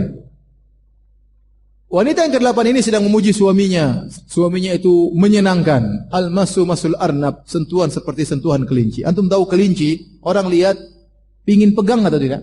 Pingin pegang, lucu. Kalau dipegang halus, itulah suamiku. Merindukan, menyenangkan, disentuh, pingin sekali menyentuh suamiku. Bukan gemes pingin dicubit, bukan ya. Tapi menyenangkan, seperti kelinci. Orang semua lihat kelinci senang. Suamiku seperti itu, sentuhannya lembut seperti sentuhan kelinci. Bukan cuma itu, warihu rihu zarnab. Aromanya selalu wangi. Zarnab adalah tumbuhan yang mengeluarkan bau yang harum. Sejenis tumbuhan yang mengeluarkan bau yang harum. Ada yang mengatakan maksudnya za'faron, ada yang mengatakan yang, tapi intinya dia mensifatkan suami saya aromanya selalu harum. Masya Allah ya. Dia memuji suaminya dengan pujian tersebut. Perhatikan di sini. Ini dalil bahwasanya ya, seorang suami berusaha lembut kepada istrinya. Ya. Kemudian berusaha memperhatikan penampilannya. Makanya seorang sahabat berkata, ini uhibbu an atazayyana lil mar'ati kama uhibbu an tatazayyana li. Aku suka berhias di hadapan istriku sebagaimana aku suka istriku berhias di hadapanku. Jadi kita jangan hanya menuntut istri harus begini, harus begini, harus begini. Kita juga harus aroma wangi di hadapan istri. Lihat Nabi SAW tidak suka kalau ada bau tidak enak dari tubuhnya. Kata Aisyah radhiyallahu taala anha, kana Nabi SAW yashtaddu an yujada minhu rih. Nabi merasa berat kalau sampai tercium aroma tidak enak dari tubuhnya. Nabi enggak suka. Makanya Nabi paling suka pakai minyak wangi. Kana Nabi SAW idza dakhala al-bait bada'a bisiwak. Kata Aisyah radhiyallahu anha, kebiasaan Nabi kalau masuk rumah pertama kali siwakan dulu. Kenapa Nabi siwakan dulu? Agar Nabi kalau ngobrol sama Aisyah harum. Nabi kapan bersiwak? Nabi bersiwak kalau bertemu dengan Allah atau bertemu dengan istrinya. Bayangkan, bukan perkara sepele. Kata Nabi SAW, laula an asyqa ala ummati la amartuhum bisiwaki ma'a kulli salat. Kalau tidak memberatkan umatku, aku akan perintahkan umatku untuk selalu bersiwak setiap kali salat. Nabi bangun tidur bersiwak, ingin salat malam bersiwak. Ternyata mau ketemu istrinya pun Nabi bersiwak. Bayangkan. Dia sengaja berhenti dulu, siwak dulu, baru ketemu dengan Aisyah. Berarti Nabi perhatian tentang keharumannya. Bahkan Nabi pernah mengharamkan madu gara-gara Nabi menyangka madu baunya tidak enak. Turunlah firman Allah, ya ayyuhan nabi, lima tuharrimu ma ahallallahu laka, tabtaghi mardata azwajik, wallahu ghafurur rahim. Wahai Nabi, kenapa kau mengharamkan madu yang Allah halalkan kepadamu? Kenapa? Karena sebagian istri yang mengatakan, ini bau apa? Kok bau enggak enak? Ya. Ini kok bau enggak enak? Oh, enggak enak baunya, kalau gitu haram. Buat apa Nabi mengharamkan? Tabtaghi mardata azwajik. Nabi ingin menyenangkan istrinya. Nabi tidak ingin istrinya ketemu dengan dia bau enggak enak. Nabi tidak ingin istrinya ketemu dengan dia bau tidak enak. Dan Nabi SAW juga tidak suka istrinya bau tidak enak. Maka dalam hadis, ketika Nabi SAW ingin melamar seorang wanita, dalam Musnad Imam Ahmad dengan sanad yang hasan, maka Nabi mengirim Ummu Sulaim radhiyallahu ta'ala anha, ibunya Anas bin Malik, untuk ngecek wanita tersebut. Kata Nabi SAW, "Shummi awaridhaha wanzuri ila urkubaiha." Kata Nabi, cium di sekitar mulutnya dan lihat tumitnya. Kenapa Nabi suruh Ummu Salamah untuk mencium sekitar mulut perempuan tersebut? Karena Nabi ingin cek ini perempuan bau atau tidak. Kalau bau ya nggak bisa hidup sama Nabi SAW. Kalau ternyata dia perhatian tentang harumnya mulutnya, Nabi mau hidup sama dia. Oleh karenanya ibu-ibu yang di rumah, yang dirahmati Allah Subhanahu Wa Taala, para suami, perhatikan masalah ini. Jangan kita kemudian ketemu istri mulut masih bau, terus kita bilang sayang. Luar biasa kamu. Bau nggak enak. Istri juga gitu. Nggak enak ya. Ngobrol sama istri mulutnya bau itu nggak enak. Tandanya gimana mulut kita bau? Kita lagi ngobrol, tahu-tahu wajah pasangan kita berubah. Tahan napas, wah itu berarti mulut kita lagi bau. Atau tiba-tiba dia menjauh. Cinta, berarti lagi nggak enak bau mulut kita. Sudah segera sikat gigi. Segera sikat gigi. Ya. Perhatian masalah ini. Ya. Wanita jangan sampai ada bau tidak enak sama suaminya. Berusaha suaminya datang, tubuhnya harum. Yang penting mandi, air di Indonesia banyak kok, alhamdulillah. Saking banyak sampai banjir-banjir banyak. Sudah mandi, enggak apa-apa mandi ya. Kemudian bersihan suami mau pulang mandi, pakai parfum. Ibu mandi parfum juga enggak apa-apa, kan di rumah. Yang penting jangan keluar rumah. Biar suami itu kalau cium bagian manapun dari tubuh kita enggak ada baunya. Gimana caranya? Gimana caranya? Ya, berusaha. Ya, dan inilah yang menimbulkan keharmonisan rumah tangga. Taib, di antara kehebatan lelaki ini, apa kata sang wanita? Wa aglibuhu wan nasu yaglibu. Aku ini mendominasi dia dan dia mendominasi orang-orang. Suamiku itu kalau sama aku mengalah terus, kata dia. Sama orang dia tidak mengalah. Sama orang dia tidak mengalah. Oleh karenanya diriwayatkan dari Muawiyah radhiyallahu ta'ala anhu, sebagaimana dinukilkan oleh Ibnu Hajar dalam Fathul Bari, dinukilkan juga oleh Ibnul Mulakin dalam Tawdhih. Muawiyah radhiyallahu anhu berkata tentang para wanita, yaglibnal kiram wa yaglibuhunnal li'am. Wanita-wanita itu sifatnya mendominasi para lelaki yang baik dan mereka didominasi oleh para lelaki yang buruk. Saya ulangi. Para wanita sifatnya yaglibnal kiram. Mereka suka mendominasi suami-suami yang baik. Wa yaglibuhunnal kiram, dan mereka para wanita suka dikuasai oleh suami-suami yang buruk. Maksud saya apa, ikhwan? Kalau antum sering ngalah sama istri, bukan berarti antum rendahan, tidak. Antum tahu ini wanita, antum ngalah, antum tahu apa namanya, naqis atau aklin, otaknya kurang, antum tahu akalnya kurang. Antum tahu dia bengkok, ya, kata Nabi sallallahu alaihi wasallam, istausu bin nisa'i khairan fa innahunna ya khuliqna ya apa? Sungguhnya wanita diciptakan dari apa? Tulang rusuk. Ya. Minadh dhila wa inna wajhayn fi dhila a'lahu. Dan yang paling miring, yang paling bengkok dari tulang rusuk adalah bagian atas. Tulang rusuk kan semakin di atas semakin bengkok, semakin di bawah semakin melebar. Semakin di atas dia semakin bengkok. Kata Nabi SAW, berbuat baiklah kepada wanita. Artinya apa? Sering kasih uzur kepada mereka. Kenapa? Karena mereka bengkok. Dan diciptakan dari tulang rusuk yang bengkok. Dan yang paling bengkok kata Nabi bagian atas. Banyak para ulama mengatakan maksudnya mulut perempuan yang paling bengkok. Maka antum sabar kalau sama wanita. Baik, hadirin dan hadirat yang hadirat Subhanahu wa taala. Jadi kita dalam kehidupan rumah tangga sering-seringlah ngalah sama apa? Istri ya. Memahami kekurangan mereka. Nabi sudah kabarkan istausu bin nisa'i khaira. Hendaknya kalian saling berwasiat, saling mengingatkan untuk berbuat baik kepada istri ya. Bahkan sebagian ulama mengatakan istausu bin nisa'i khairan, artinya saling mengingatkan. Kalau kita ketemu kita para suami, kamu sudah baik sama istrimu belum? Sudah belikan emas belum? Ingatkan. Ya. Karena fa innal mar'ata khuliqat min dhila. Ya. Dalam riwayat fa innahunna khuliqna min dhila, karena wanita diciptakan dari tulang rusuk. Tulang rusuk itu bengkok. Maka jangan pernah berharap wanita itu lurus, karena mereka pasti bengkok. Kalau mereka bengkok, ya antum sabar. Jangan antum bilang dasar bengkok, enggak. Memang benar kata Nabi, memang anti itu bengkok, bukan begitu. Nabi sampaikan hadis ini bukan untuk mencela wanita. Nabi sampaikan Nabi perempuan itu dari tulang rusuk bengkok untuk dikasih uzur. Paham?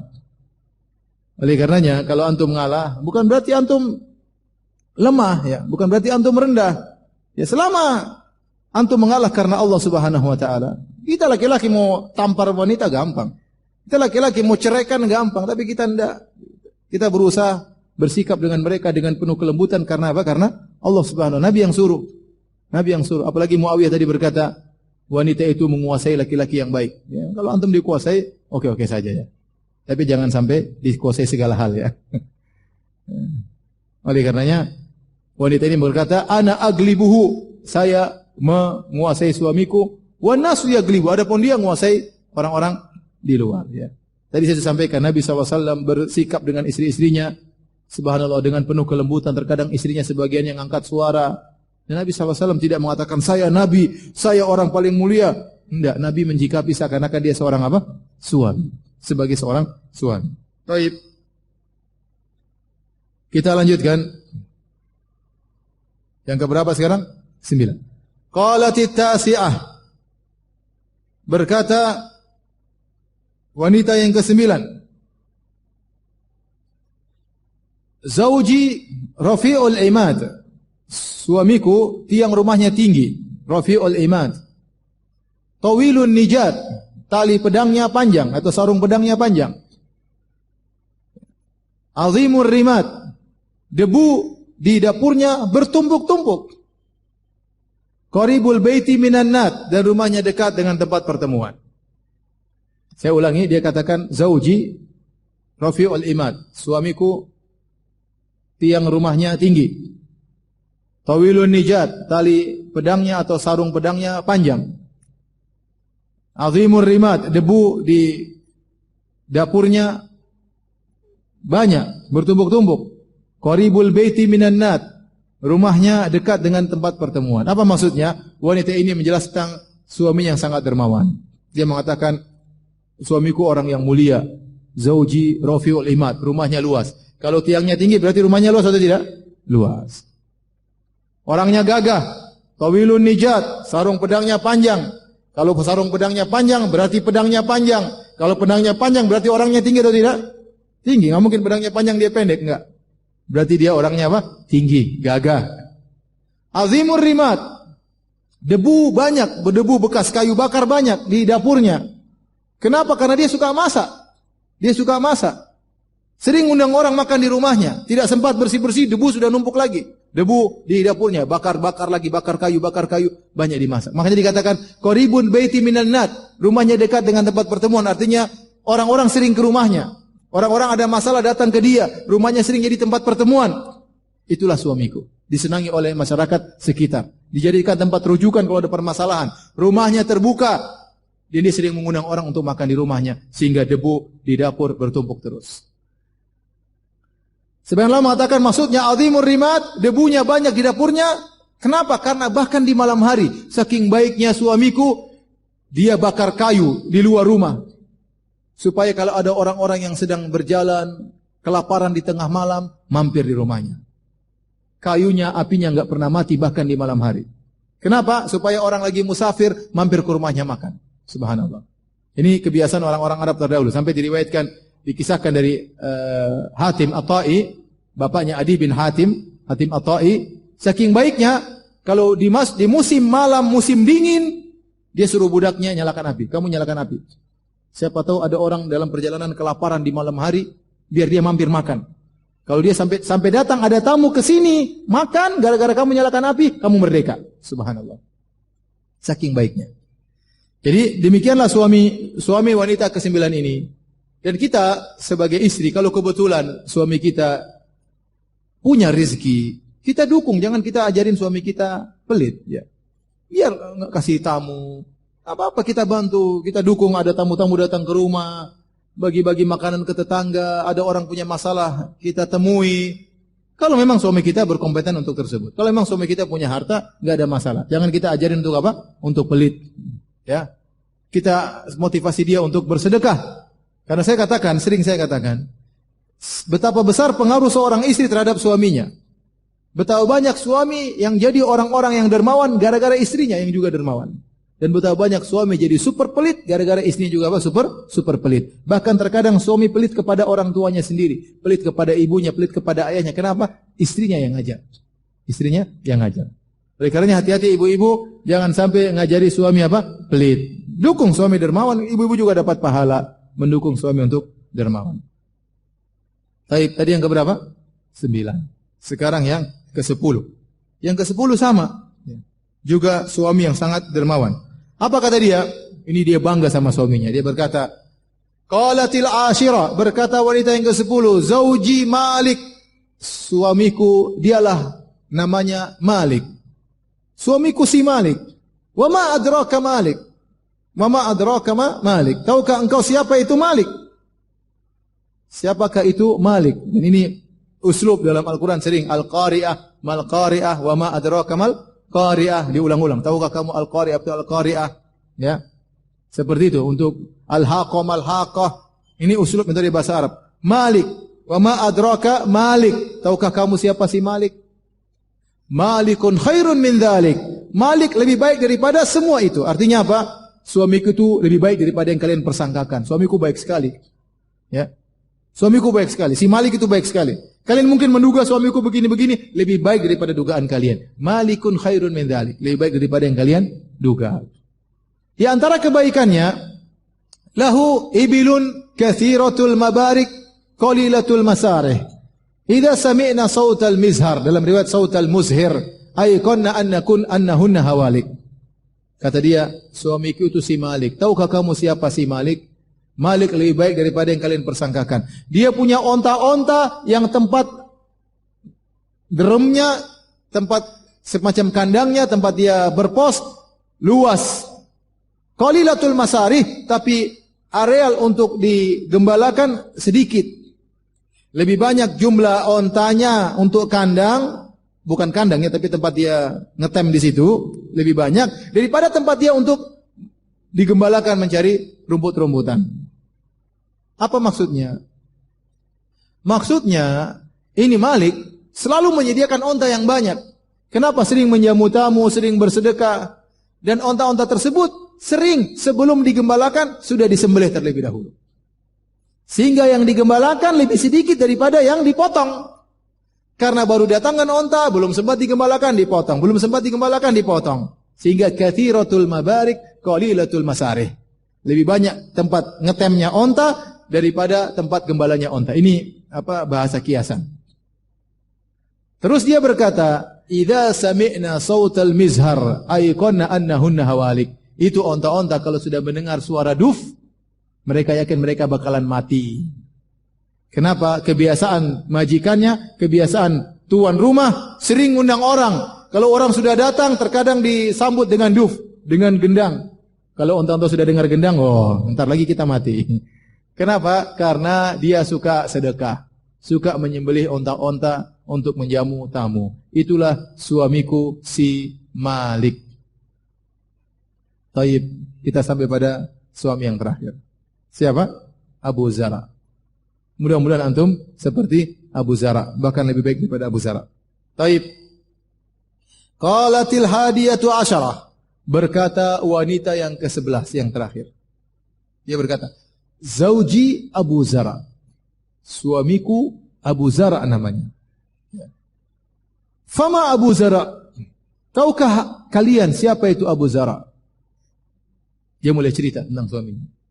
Anasa ya min huliyi udhunaya. Dia memanjangkan anting di telingaku. Ya.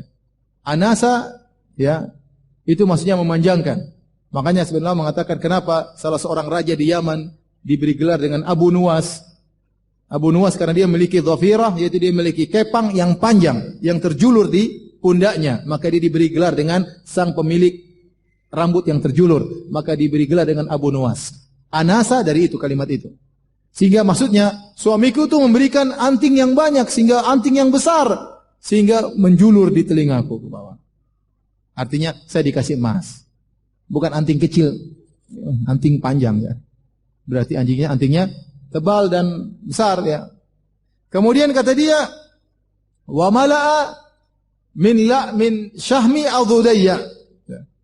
Dan kemudian suamiku membuat tulang lengan atasku menjadi montok, menjadi apa? Menjadi gemuk. Maksudnya apa? Suamiku perhatian sama aku, perhiasan dikasih, makanan dikasih. Ini mereka bercerita zaman dulu, orang susah makan, banyak wanita yang kurus-kurus. Sehingga kalau wanita yang badannya montok itu berarti suaminya perhatian. Makanya ibu-ibu kalau suami sudah kasih makan, ibu udah gemuk itu bersyukur kepada Allah Subhanahu wa taala. Berarti suaminya apa? Perhatiannya. Tapi jangan kegemukan itu aja ya. Taib kata dia, wa mala'a min syahmi adhudayya. Dia membuat badanku menjadi padat. Menjadi padat lengan atasku. Kalau lengan atasku padat berarti badannya semuanya padat. Ya, badannya montok kalau bahasa kita ya. Badannya padat. Kemudian kata dia, wa bajjahani. Fabajihat ilayya nafsi. Dia menggembirakan aku, maka aku pun hidup dengan riang gembira. Yaitu tarrafani, dalam sebagian kata para ulama tarrafani. Dia membuat aku hidup dalam kondisi mewah. Menyenangkan, senang, emas ada, makanan tercukupan, semuanya, pembantu ada, semuanya ada. Kemudian dia baru cerita tentang siapa Abu Zara. Dia berkata, wajadani ya fi ahli gunaimatin bishikin. Bagaimana ceritanya saya menikah dengan Abu Zara? Ceritanya, Abu Zara mendapati aku tinggal di suatu keluarga yang punya gunaimah. Gunaimah itu kambing kecil, miskin. Jangankan kambing besar enggak punya. Apalagi onta, apalagi kuda, hanya punya kambing kecil, berarti miskin, tidak punya apa-apa. Bishikin, yang tinggal di syik, apa itu syik? Ada 3 pendapat. Ada yang mengatakan syik maksudnya suatu tempat namanya syik. Ada yang mengatakan bishikin artinya dia tinggal di jalan-jalan dekat lereng-lereng gunung. Saking miskinnya dia tinggal di situ. Ada yang mengatakan bishikin maksudnya bisyikil anfus, yaitu hidup dalam kesulitan. Artinya intinya Ummu Zara ini, wanita yang ke-11 ini miskin. Didatangi oleh Abu Zara, dilamar oleh Abu Zara yang kaya raya, dinikahi oleh Abu Zara.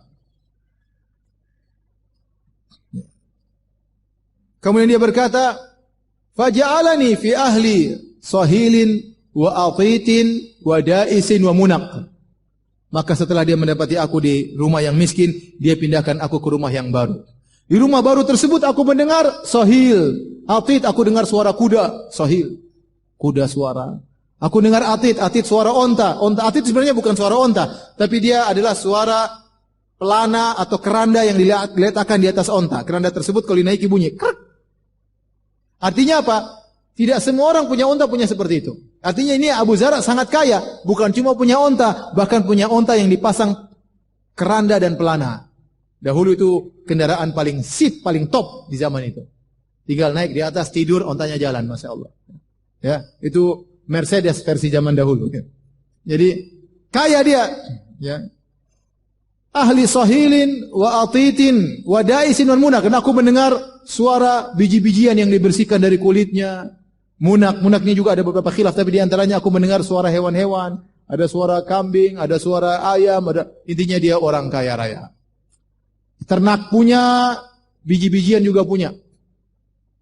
Sehingga terdengarlah suara-suara mesin yang untuk menghilangkan biji-bijian, menggiling biji-bijian, menghilangkan biji dari kulitnya, dia jadi orang kaya. Ya. Kata dia, fa indahu aqulu fala uqabbah. Tatkala aku pindah ke rumah seperti ini, maka aku berkata, aku tidak akan dicela oleh Abu Zar'. Tidak akan. Wa ashrabu wa arkudu fa atasabbah wa ashrabu fa ataqammah. Saya sudah tinggal di rumah Abu Zar', saya tidak akan dicela. Kalau saya tidur saya akan bangun sampai pagi hari, dan kalau saya minum saya akan puas minum saya. Maksudnya apa? Dia mengatakan hidup dengan mewah. Abu Zar' baik banget, tidak pernah mencela saya, dan kita tahu Nabi melarang seorang laki-laki, la tuqabbih, jangan kau mencela istrimu, enggak boleh. Jangan kita cela fisik istri kita, enggak boleh. Kamu dasar gembrot, enggak boleh. Pesek, enggak boleh ya. Ya. Nonong, enggak boleh ya.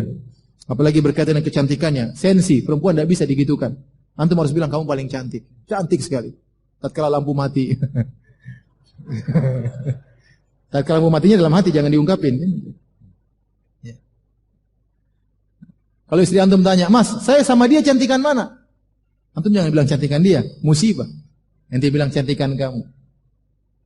Kalau dari belakang, dalam hati. Jadi intinya para hadirin ya, wanita sensi, tidak bisa antum bicara tentang fisiknya. Yang dia andalkan kepada antum fisiknya. Maka tidak boleh, kata Nabi, tidak boleh mentakbih, mencela wanita.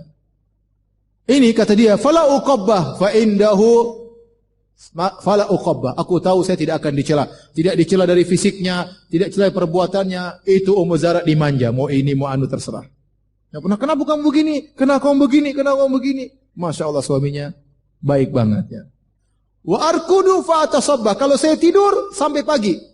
Kenapa? Tidur nyenyak, tidak ada yang bangun-bangunkan tengah malam. Kenapa? Kata para ulama, karena Abu Zar' banyak pembantunya. Sudah semua sudah dikerjain. Tidak ada bangun malam-malam kemudian harus cuci piring. Tidak ada bangun malam-malam harus bersih-bersih. Tidur sampai pagi. Sampai duha bahkan ya. Ya. Ini kan orang-orang kafir. Ini cerita tentang apa? Orang non-muslim ya. Jadi dia nyaman. Wa ashrabu fa ataqammah. Kalau saya sudah minum sampai hilang dahagaku.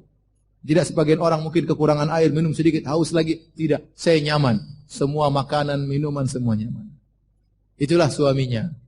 Kemudian dia bukan cerita saja tentang suaminya, maka dia cerita juga tentang ibunya, Ummu Abi Zara', ibunya Abu Zara', mertuaku. Dan itulah kalau orang sudah suka, ceritain semuanya. Orang kalau sudah suka sama seorang artis, artisnya ceritain, suaminya diceritain, rumahnya diceritain, pengen tahu tentang rumahnya, pengen tahu tentang ininya, pengen tahu tentang madunya, pengen tahu tentang simpanannya, semuanya pengen tahu. Kenapa? Karena cinta sama orang tersebut, pengen tahu semuanya. Ini Ummu Zara', dia cerita, bukan cuma suaminya, dia cerita lagi tentang ibu mertuanya.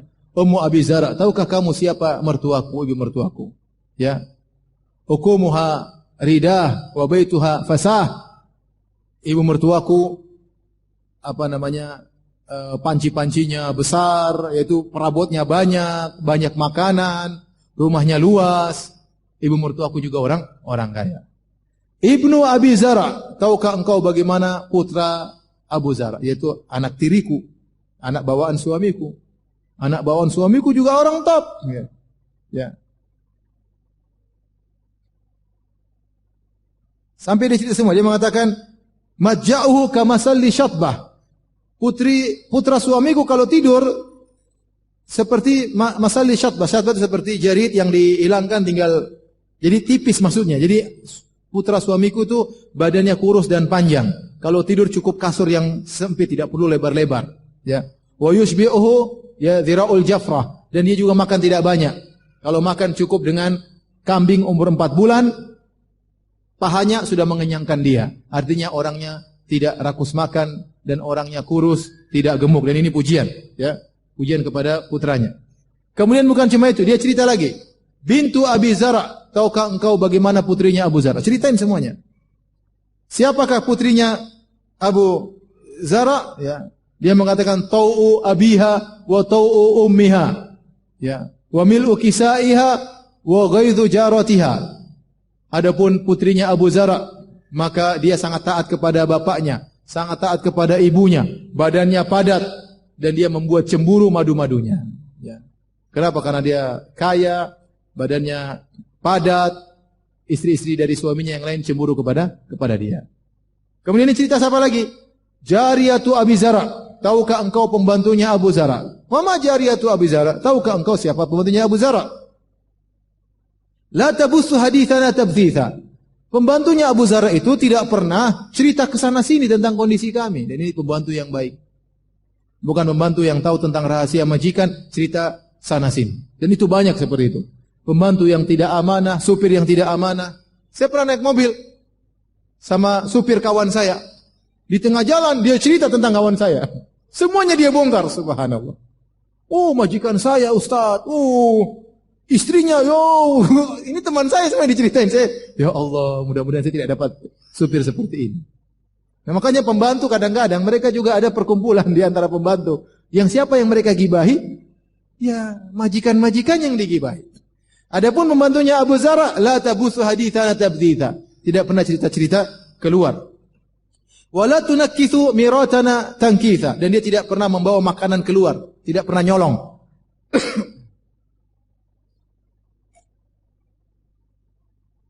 Betapa banyak pembantu yang suka nyuri, nyolong, tahu-tahu HP hilang, tahu-tahu cincin hilang, tahu-tahu uang hilang.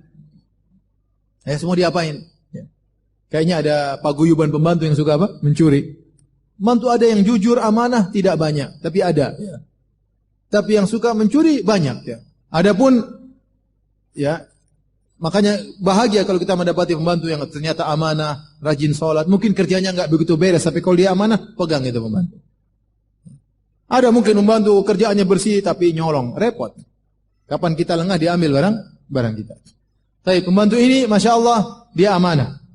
Bahkan tidak pernah mengeluarkan makanan kasih-kasih ke orang kecuali dengan izin majikannya. Kemudian wala tamla'u baitana ta'shisha, dia tidak pernah membawa kotoran ke dalam rumah kami. Itu dia tidak pernah bikin masalah. Dia tidak pacaran di luar, kemudian berzina, tidak pernah bawa laki-laki ke rumahnya, ke rumah majikan, tidak pernah bikin masalah. Ini pembantunya Abu Zara. Dalam riwayat yang lain, Ummu Zara cerita, kalbu Abi Zara. Tahukah engkau bagaimana anjingnya Abu Zara? Dia cerita semuanya. Dalam riwayat yang lain, tahukah kamu bagaimana tamunya Abu Zara? Tamunya kalau datang, kenyang, ketawa ketiwi, main di sini. Semua dia ceritain. Tapi apakah dia terus bahagia? Ternyata tidak. Ternyata Ummu Zara dicerai oleh suami yang sangat dia cintai tersebut. Bagaimana kisahnya? Dia cerita. Kharaja Abu Zara, ya. Suatu hari Abu Zara keluar, wal autabu tumakhat, keluar di pagi hari. Wal autabu tumakhat maksudnya susu-susu sedang digerak-gerakkan untuk dikeluarkan yogurtnya, ya. Artinya sedang diolah dan itu dikerjakan di pagi hari. Suatu hari dia keluar di pagi hari. Keluar dari rumah. Falaki amra'atan ma'aha waladani laha kal fahdaini yal'abani min tahti khisriha birumanatain. Tiba-tiba di tengah jalan dia melihat seorang janda masih muda. Janda tersebut memiliki dua anak laki-laki kecil. Yang anak laki kecil dua orang itu seperti gerakannya cepat seperti macan.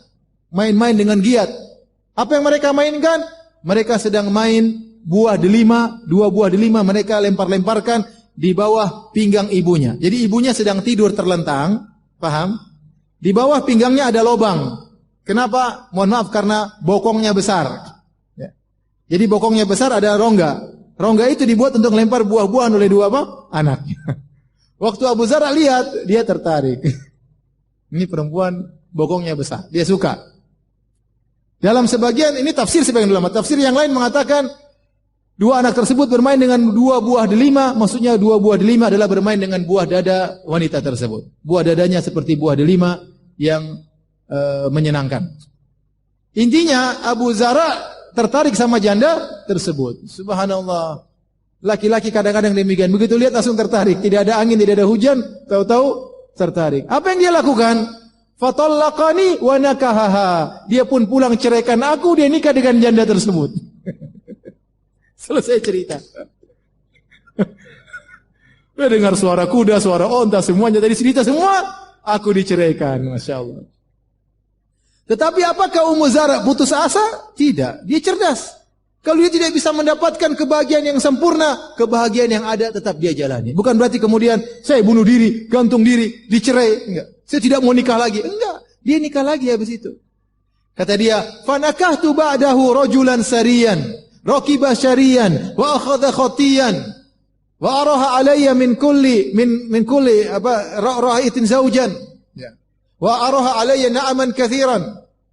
Kata dia, setelah itu aku menikah dengan seorang laki-laki, dalam riwayat syab, pemuda. Abu Zara tadi sudah punya anak, duda, atau punya istri yang lain, atau duda. Setelah itu saya menikah dengan pemuda, jomblo. Ini jomblo enggak sembarangan. Rajulan sarian, terkemuka, terpandang. Ya. Raqiba syarian, gagah, naik kuda yang cepat. Akhadha khatiyan, dan dia punya tombak herba yang diambil dari suatu tempat namanya Khot di pinggiran Bahrain, sehingga tombak tersebut disebut dengan khatiyan, itu dinisbahkan kepada tempat pembuatan tombak tersebut, yaitu tombak mahal. Wa akhadha khatiyan, ya. Wa araha alayya na'aman sariyan, kemudian dia kasihkan kepadaku onta-onta yang banyak. Dia kasih saya harta. Wa atani min kulli ra'ihatin zaujan, bahkan dia memberikan aku harta yang berpasang-pasangan, anting-anting emas, gelang emas dan perak, onta berpasang-pasangan, kasih hadiah sama saya banyak. Bahkan suamiku yang kedua ini berkata, "Kuli umma zara wa miri ahlaki." Makanlah sepuasmu wahai istriku, dan berikan ini juga kepada keluargamu. Suami yang kedua ini baik, tidak kalah baik daripada Abu Zara. Jomblo lagi, masih apa? Masih perjaka. Baik sekali sama Ummu Zara. Tapi apa komentarnya Ummu Zara? Lau jama'tu kulla syai'in a'tanihi ma balagha asghara aniyati Abi Zara. Kalau saya kumpulkan semua pemberianku suamiku yang baru ini, semuanya dari A sampai Z saya kumpulkan, tidak akan sama dengan segelas kecil pemberian Abu Zara. Subhanallah. Tidak ada nilainya bagi dia. Kenapa? Karena dia cintanya kepada Abu Zara. Susah. Kalau semua dinilai dengan cinta, semua bernilai mahal. Tapi kalau sudah tidak cinta, semua tidak bernilai. Bayangkan dia mengatakan, "Lau jama'tu kulla syai'in a'tanihi." Kalau saya kumpulkan semua pemberian suamiku yang kedua ini yang begitu banyak, tidak bisa dibandingkan dengan satu gelas pemberian apa? Abu Zara. Benarlah perkataan seorang penyair, "Nakil fuadaka haitsu syi'ta minal hawa, famal hubbu illa lil habibil awwali." Silahkan pindahkan hatimu untuk kau cinta kepada wanita siapa saja yang kau kehendaki, tapi cinta sejati hanyalah kepada cinta yang pertama. Allahu Akbar. Wa kam min manzilin ya'lafuhul fata wa haninuhu abada li awwalil manzili. Betapa banyak tempat yang disinggahi oleh seorang pemuda, tetapi kerinduannya selalu kepada tempat yang pertama. Percuma Ummu Zara sudah jatuh cinta kepada Abu Zara. Itulah cinta pertamanya, tidak bisa dia lupakan. Dia hidup dengan suami yang kedua, dia enjoy, tetapi tetap saja hatinya kepada Abu Zara. Ceritalah Aisyah selesai. Ceritanya Aisyah ceritai, Nabi dengar dari awal. 1, 2, 3, sampai berapa? Sampai 11. Bayangkan, Nabi sabar dengar cerita istrinya. Sabar atau tidak? Sabar. Apa komentar Nabi SAW? Setelah cerita semua dari 1 sampai 11, Abu Zara cerita anjingnya, semuanya diceritain. Nabi tidak bilang, ngapain cerita-cerita anjingnya? Langsung aja. Enggak, Nabi dengar aja pelan. Selesai, Nabi berkomentar, "Kuntu laki ka Abi Zara li Ummi Zara." Nabi berkata, "Wahai Aisyah, aku bagimu seperti Abu Zara, seperti Ummu Zara. Walakinni la utallik." Bedanya aku tidak menceraikan. Saya tanya sama antum, apakah Nabi memberikan kepada Aisyah harta yang banyak seperti Abu Zara? Jawabannya tidak. Tetapi sikap Abu Zara yang sayang kepada Ummu Zara seperti aku kepada engkau wahai Aisyah. Hanya saja aku tidak mencerai. Abu Zara cerai, aku tidak.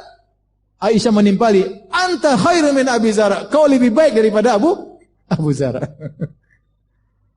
Kata para ulama, Nabi berkata, kuntu di sini ada khilaf. Apa maksudnya? Harusnya Nabi berkata, "Ana laki," enggak usah kuntu, enggak usah pakai kana. Ini yang ngerti bahasa Arab. Harusnya ana laki ka Abi Zar ulumi. Tapi Nabi mengatakan kuntu. Apa makna kuntu? Ada beberapa tafsiran, di antaranya kuntu ini diambil dari kana tufidu daimuma. Artinya aku selalu kepada engkau seperti Abu Zar terhadap Ummu Zar. Selalu. Ada kata apa? Selalu. Aku selalu bersikap kepadamu seperti Abu Zar terhadap Ummi Zara. Hanya saja aku tidak mencerai. Sebagian ulama mengambil faedah dari sini bahwasanya tidak mengapa seorang mengingatkan kebaikannya kepada istrinya. Sebagaimana Nabi berkata, aku ini baik seperti Abu Zar kepada engkau wahai Aisyah. Tidak mengapa sesekali, karena wanita sering lupa dengan kebaikan apa? Suaminya. Dan ingat, tatkala kita mengingatkan kepada istri kita tentang kebaikan kita, bukan dalam rangka mencela dia, tapi kita sayang sama dia, jangan sampai dia terjerumus dalam dosa, yaitu ingkar terhadap kebaikan suami. Yang dimana ingkar terhadap kebaikan suami, sebab utama para wanita masuk neraka jahanam. Nabi SAW bersabda, Ya ma'syaran nisa tasaddaqna, fa inna kunna aktsaru hatabi jahannam. Wahai para wanita sekalian, para ibu-ibu sekalian, bersedekahlah kalian, karena kebanyakan kalian penghuni neraka jahanam. Seorang wanita berkata, lima ya Rasulullah, kenapa? Kata Nabi SAW, li'anna kunna takfurnal ashir, karena kalian suka ingkar dengan kebaikan apa? Suami, lupa dengan kebaikan suami. Makanya perlu diingatkan. Nabi SAW bersabda dalam hadis yang dihasankan oleh Syekh Albani rahimahullah ta'ala, Inna Allah la yanzuru ila imra'atin la tashkuru li zawjiha wa hiya la tastaghni anhu. Allah tidak memandang kepada seorang wanita yang tidak pandai bersyukur kepada suaminya, padahal dia butuh kepada suaminya. Ada wanita seperti begitu. Tidak bersyukur sama suaminya, nuntut terus, bentak-bentak suami. Ini sebab dia mudah untuk masuk neraka jahanam. Maka terkadang boleh laki-laki untuk mengingatkan, sayang, ingat loh saya pernah belikan kamu ini. Bukan untuk menyakiti hatinya. Itu dilarang. Allah berfirman, Ya ayyuhalladzina amanu la tubtilu shadaqatikum bil manni wal adza. Wahai orang beriman, jangan kalian batalkan pemberian kalian, sedekah kalian dengan menyebut-nyebut dan mengungkit-ungkit. Kita tatkala mengungkit kebaikan kita kepada istri kita, bukan dalam menyakiti hatinya, bukan. Kita ingatkan dia jangan sampai dia kufur kepada Allah dengan kufur kepada kebaikan suami. Taib hadirin dan hadirat yang hati Allah Subhanahu wa taala, inilah tadi hadis yang panjang yang dibawakan oleh Imam Al-Bukhari dalam sahihnya. Semoga bisa kita ambil faedah dari kisah yang disampaikan tersebut. Kalau ada yang bertanya saya persilahkan, namun sebelum antum bertanya saya ingin tanya karena ada hadiah yang ingin saya bagikan. Taib. Yang pertama, siapa yang datang paling jauh? Dari mana? Mana? Tanjung Balai? Ada yang lebih jauh? Aceh? Aceh? Ada yang lebih jauh dari Aceh?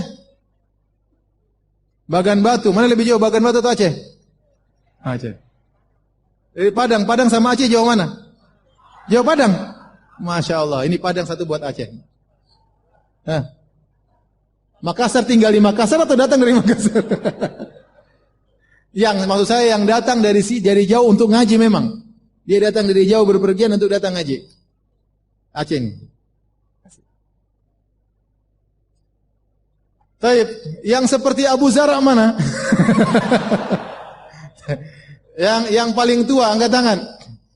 Yang paling tua. Siapa yang merasa paling tua? Berapa umur? 65? 66? 66, ada yang lebih tua? Kasihkan. Jazakallah khair, kasih. Ada yang jomblo yang paling tua, angkat tangan. Angkat tangan aja, pelan-pelan, dari jauh saya bisa lihat. Jomblo yang paling tua, ada ya? Sudah, ke sana. Udah enggak usah lihat, antum lihat sini aja, enggak usah lihat dia. Kasih over ke belakang. Sana. Di dekat tiang. Baik, pertanyaan. Apa sifat yang disebutkan oleh Ummu Zara tentang putranya Abu Zara? Siapa yang tahu? Ya, apa? Kurus, tidak banyak makan. Masya Allah, syukur.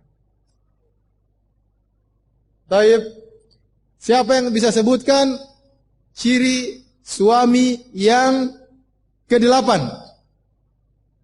Iya, lihat. Jangan lihat, nggak boleh lihat. Hafal. Lembut seperti kelinci. Baunya? Baunya harum. Terus apa? Ngangenin.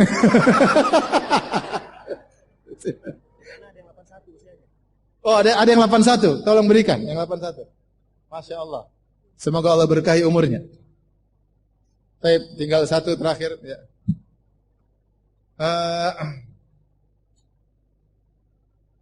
Ibu nggak dapat ya, kasihan. Siapa yang duda? Angkat tangan. Siapa yang duda? Ada, Masya Allah. Kasih. Baik, sudah ya, sudah habis ya. Ini banyak bertanya tentang hadis salat syuruk, hadisnya dhaif atau tidak ya. Jadi hadis tentang keutamaan salat syuruk diperselisihkan oleh para ulama tentang kesahihannya atau kedhaifannya. Karena dia datang dari beberapa sahabat ya. Kalau tidak salah dari 4 sahabat ya, dari Abu Umamah Al-Bahili dan yang lainnya. Tetapi riwayat ini dhaif. Nah, riwayat yang banyak ini apakah bisa naik menjadi derajatnya hasan atau tidak bisa naik karena syadidul dhaaf, karena dhaifnya sangat berat? Di sini tempat ijtihad para ulama. Sebagian ulama menyatakan hadisnya hasan. Di antaranya ulama-ulama kita seperti Syekh Albani rahimahullah, Syekh bin Baz rahimahullah taala ya. Dan sebagian ulama mengatakan hadisnya dhaif ya. Tetapi meskipun hadisnya dhaif ya, amalnya sendiri adalah amal yang dianjurkan. Apa sih maksudnya salat syuruk yang katanya pahalanya seperti haji atau umrah? Amalnya adalah seorang salat subuh di masjid, setelah itu dia duduk berzikir sampai waktu duha, kemudian dia salat apa? Duha. Ketiga amalan tersebut, salat di masjid, duduk berzikir sampai duha, salat duha, ini semua amalan dianjurkan oleh Nabi sallallahu alaihi wasallam. Jadi para ulama bersikap ringan dalam hadis-hadis yang menunjukkan keutamaan amalan karena amalannya sudah ada. Beda dengan hadis dhaif menimbulkan amalan baru. Ini yang kita tidak boleh. Tapi kalau amalannya sudah ada, hadisnya dhaif, maka para ulama selama hadisnya tidak terlalu mungkar, tidak terlalu parah, maka mereka meringankan dalam masalah ini. Oleh karenanya saya sendiri lebih condong kepada hadisnya dhaif ya. Tetapi amalan tersebut ada, maka tidak mengapa seorang mengamalkan namanya salat syuruk ya. Karena Nabi SAW, kebiasaan Nabi setelah salat subuh, Nabi berzikir ya. Dan Nabi juga menganjurkan kita untuk salat apa? Salat duha. Wallahu a'lam bishawab.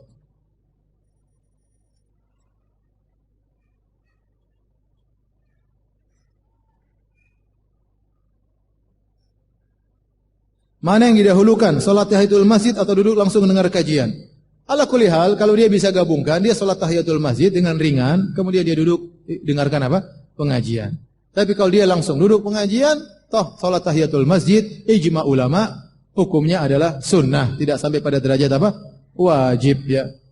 Ya, tidak sampai pada derajat wajib. Meskipun ada sebagian ulama yang mengatakan wajib, tapi ya sebagian ulama mengatakan ijma ya. Dan itu kuat bahwasanya salat tahiyatul masjid tidak sampai derajat wajib.